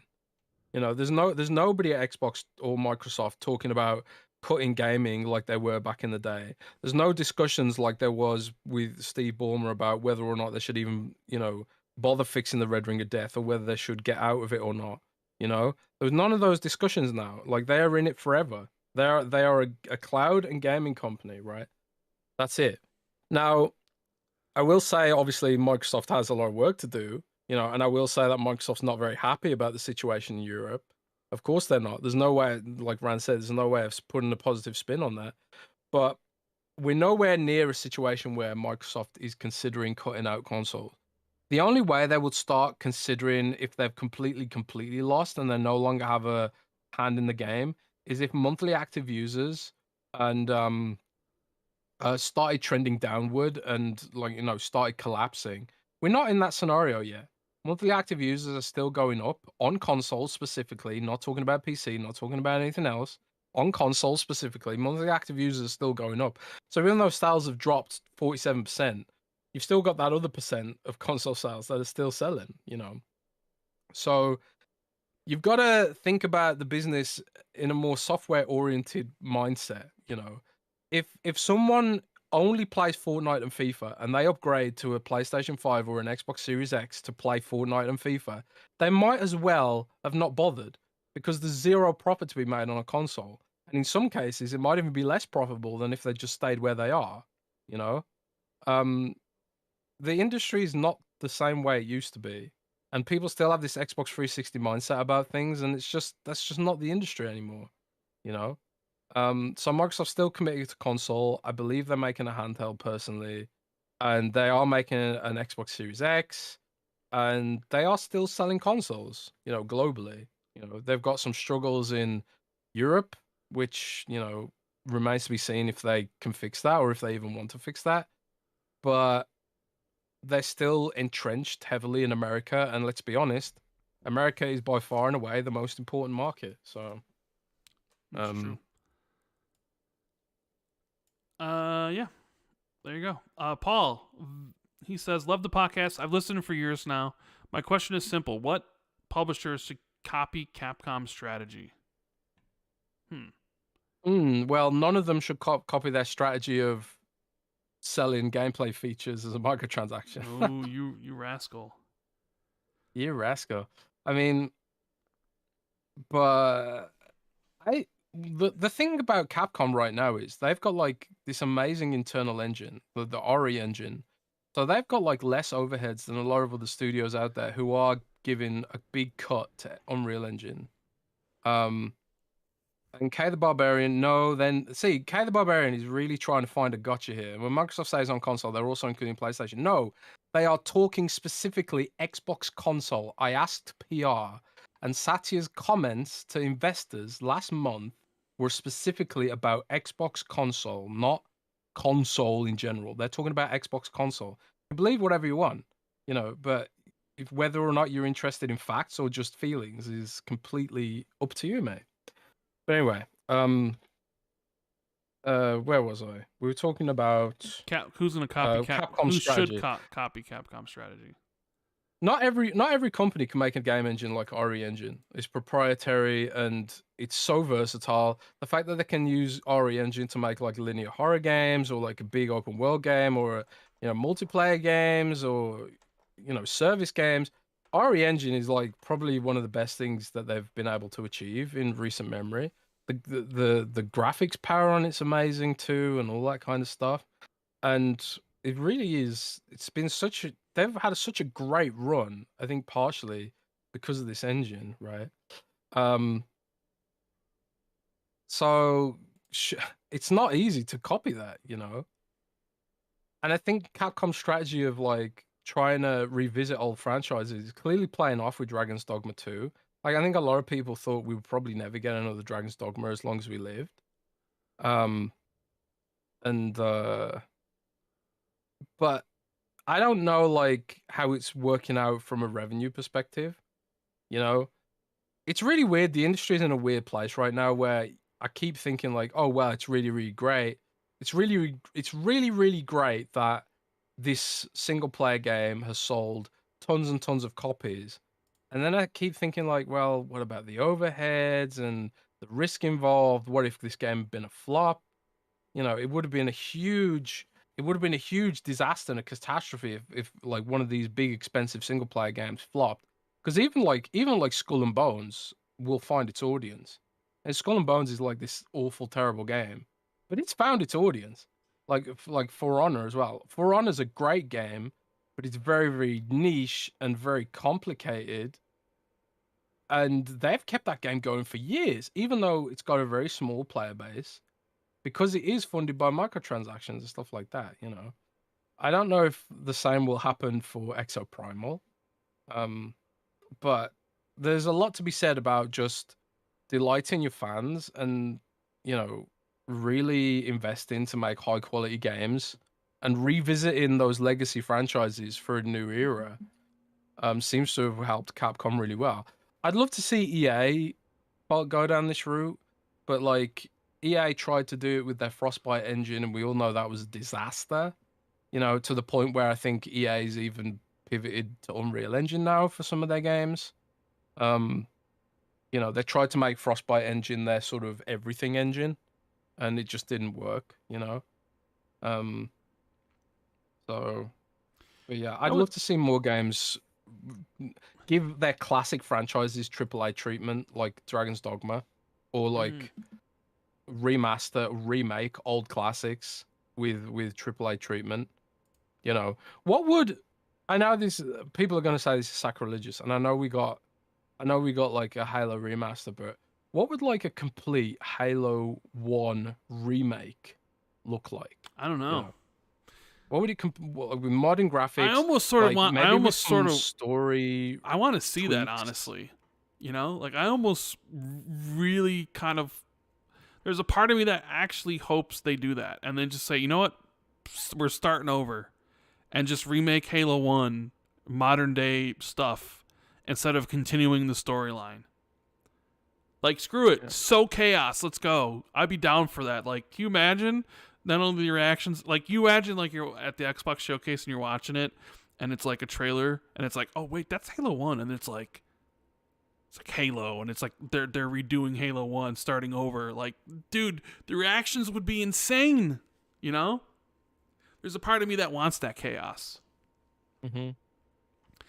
I was thinking, I don't know, I don't know, I was thinking Square Enix comes to mind because I want them, like, I don't know, like Capcom's just putting out banger after banger. And Square, but maybe Square couldn't be able to do that. I honestly don't know. Maybe Capcom is their own sort of thing, and they're doing great. But yeah, Dave Ramos.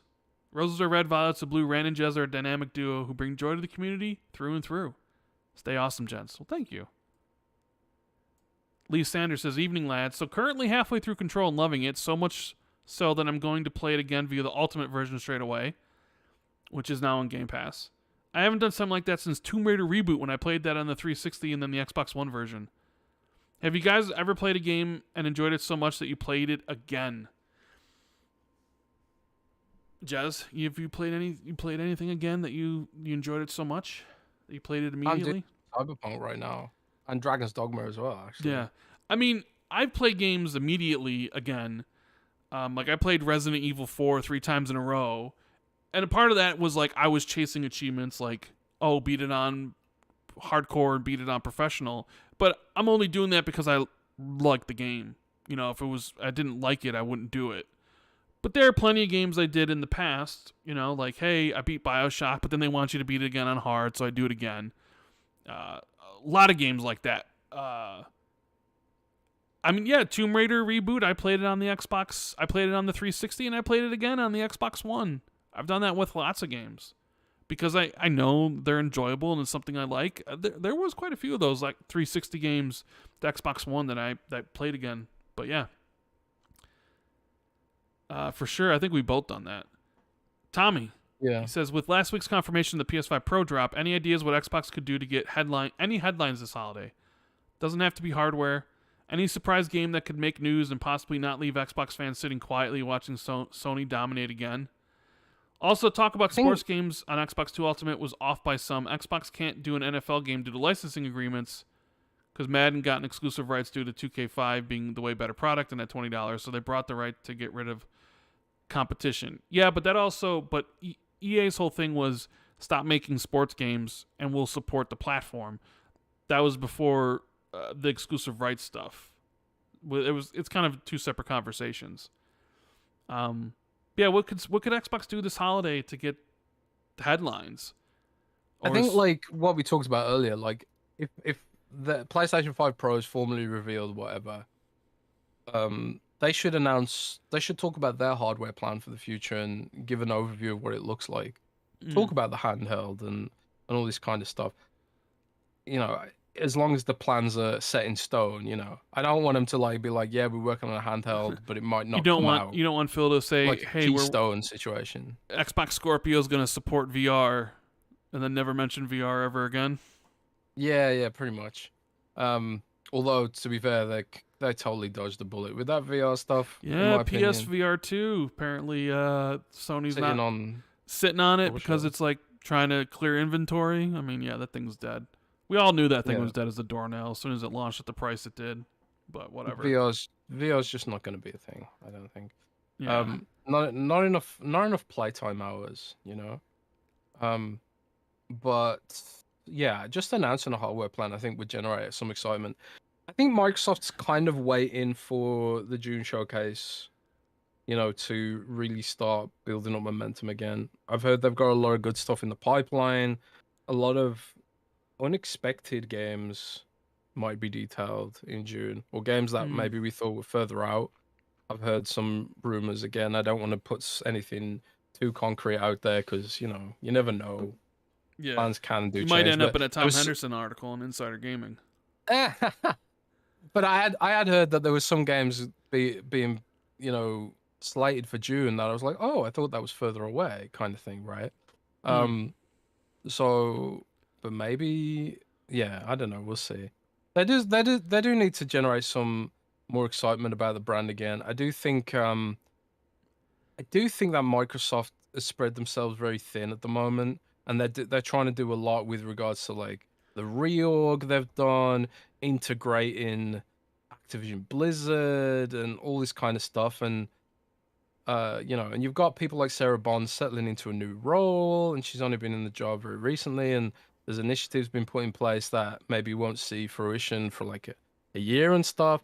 There's been a lot of disruption to Xbox over the last couple of years, partially because of the ABK stuff, but they're kind of like, it's almost like they're building a new company now. They've gone from being like a well-funded startup to being like legit mega publisher overnight, pretty much. Mm. And fleshing out what that looks like is going to take time, I think. But I feel like we've been waiting so long for all this shit to pan out. Well, yeah, and that But has to do hopefully with like the reward is consistency. kind of like the excitement right now around Xbox. A lot of people, like Clover, mentioned that they're not really seeing anything.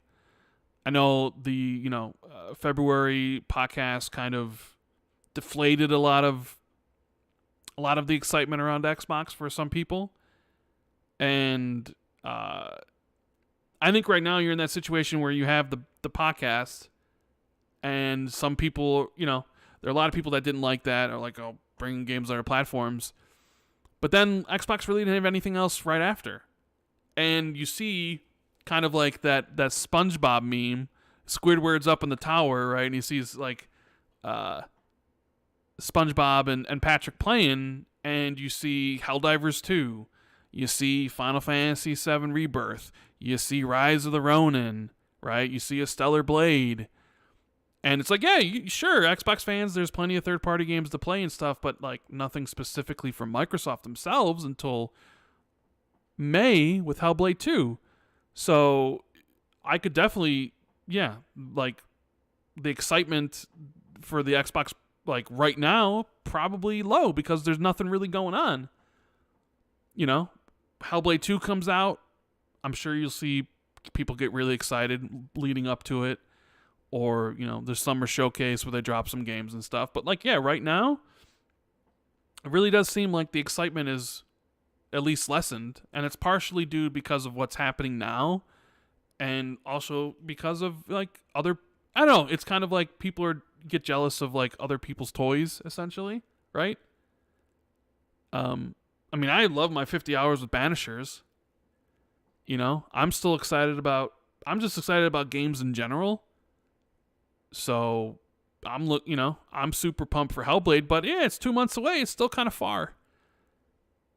And everybody's excitement level is not going to be the same. So, and Xbox has sort of taken a back seat, Jez. I don't know if you would agree with that. Ever since the podcast, normally they're out there. There's some things going on, but they've really kind of taken a back seat and haven't been out there as much. And maybe that's partially by design. But, maybe that'll change in a little bit, right?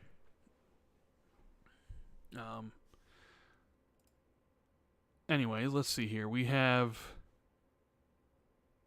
Kraken saying, hey guys, the showcase is only a couple months away. Do you think this will be the one that will show off in-depth gameplay of a lot of their bigger games?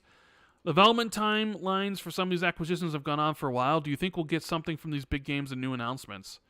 Well, I think Jez kind of touched on that. I think it really depends on, like, if they show Fable again, will they show gameplay, and when is it launching? Because it seems like developers are more keen to hold like full gameplay premieres until you're really close to the thing actually launching. But yeah, I mean, you're getting to that point now where people are going to be expecting stuff. It's been a long time since a lot of those 2020 games. People want to see State of Decay 3 again. People want to see what Perfect Dark is. You know, I want to see more gameplay of Avowed. You know, is Gear 6 real? All these sort of questions. Like, what's id working on? But the gameplay stuff, I think it's just a matter of how close are you to being finished? Like, what's your timeline? You know, like South of Midnight showed off a trailer. Great. If we see South of Midnight again this year, I would hope we would see some gameplay. You know, same thing to like with Contraband. Next time we see Contraband, I hope it's gameplay and it's not another, CGI trailer. You know, first time, sure. Okay, you want to show off an announcement trailer? Great. I'm all for it. But the second time you show it, better be more of like, okay, this is what the game's going to be. At least for me personally. And Jez, I don't know if you're muted or not, but if you're saying anything, I can't. Okay. Good old Conlon says, Happy Spring, Rand and Jez. The BBC website recently published an article about Chicago's favorite sandwich bars. You've spoken about great pizza places. Do you have any good sandwich bars you patronize? I do not. Sandwich bars. I never even really heard of that. Sandwich bars. No, I haven't. I don't really have a good sandwich bar. I'm sorry. I wish I could help you on that one, but there are some great pizza places. But I've never even really heard that. Sandwich bars. Have you ever heard of that, Jez? Like a sandwich bar? Not really. I mean, I suppose a famous one is Greg's in the UK. Okay. I mean, I don't know if it's a sandwich bar. It's more like a bakery. They sell sandwiches, I guess. Like you get independent sandwich bars and stuff. Yeah. But Rand's guy doesn't go out. He gets everything from Jenny Craig or whatever it's called. No, not everything. Use HelloFresh here and there. Factor 75. Sometimes Jenny Craig. Sometimes whatever. You know, like order off of like Uber Eats or the shopping apps or whatever. Get stuff delivered. But yeah. Baldy McNosehair with the $2 super chat. What's your favorite Splinter Cell game? I would say Splinter Cell Chaos Theory, but then I also really enjoyed Splinter Cell Blacklist. So, Rodrigo Ballum says with the $2 super chat, guys, what happened to Gear 6? Does it exist for real? Jazz, what do you think? Gear 6, where is it at? Why hasn't it been revealed? Real. I think it's just taking a lot of time. Let them cook, man. Let them cook. Taking a lot of time. Hey, they said the same thing about Rocksteady, and look what they cooked. You know? Yep. Let them cook, man. Let them cook. Okay, I just hope we don't have to wait until 2026 and then be like, man, you took 7 years to make this. You know what I mean? Hopefully we see Gear 6 soon. And the Longhouse Gaming Podcast, shout out to Mr. Black Viking. Says, Rand and Jez, two of my favorite podcasters in the business. Hit that like button. Thank you. Yeah, make sure you hit the like button and subscribe.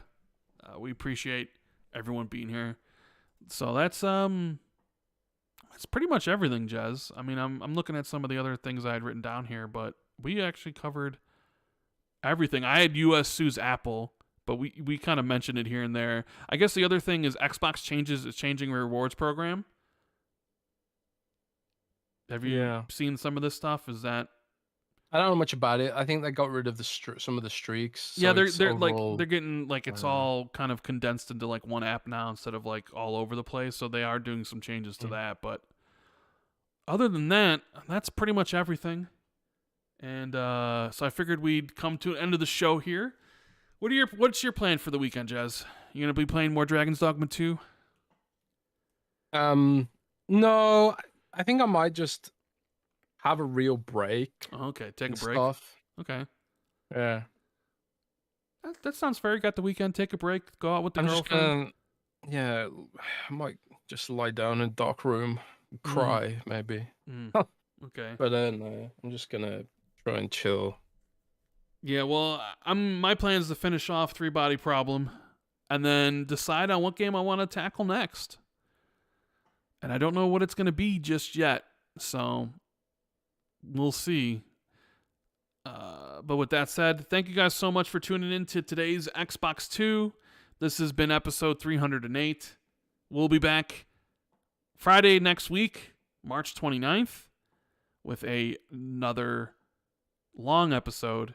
Hopefully we can get somebody for Xbox 2 plus 1 this upcoming week. We'll let the patrons know. You can always join that, patreon.com/XB2 if you're so inclined to support the channel. Support me and Jez. And with that, I hope you guys have a wonderful weekend. We love you all. Keep it gaming. Later, everyone. Later.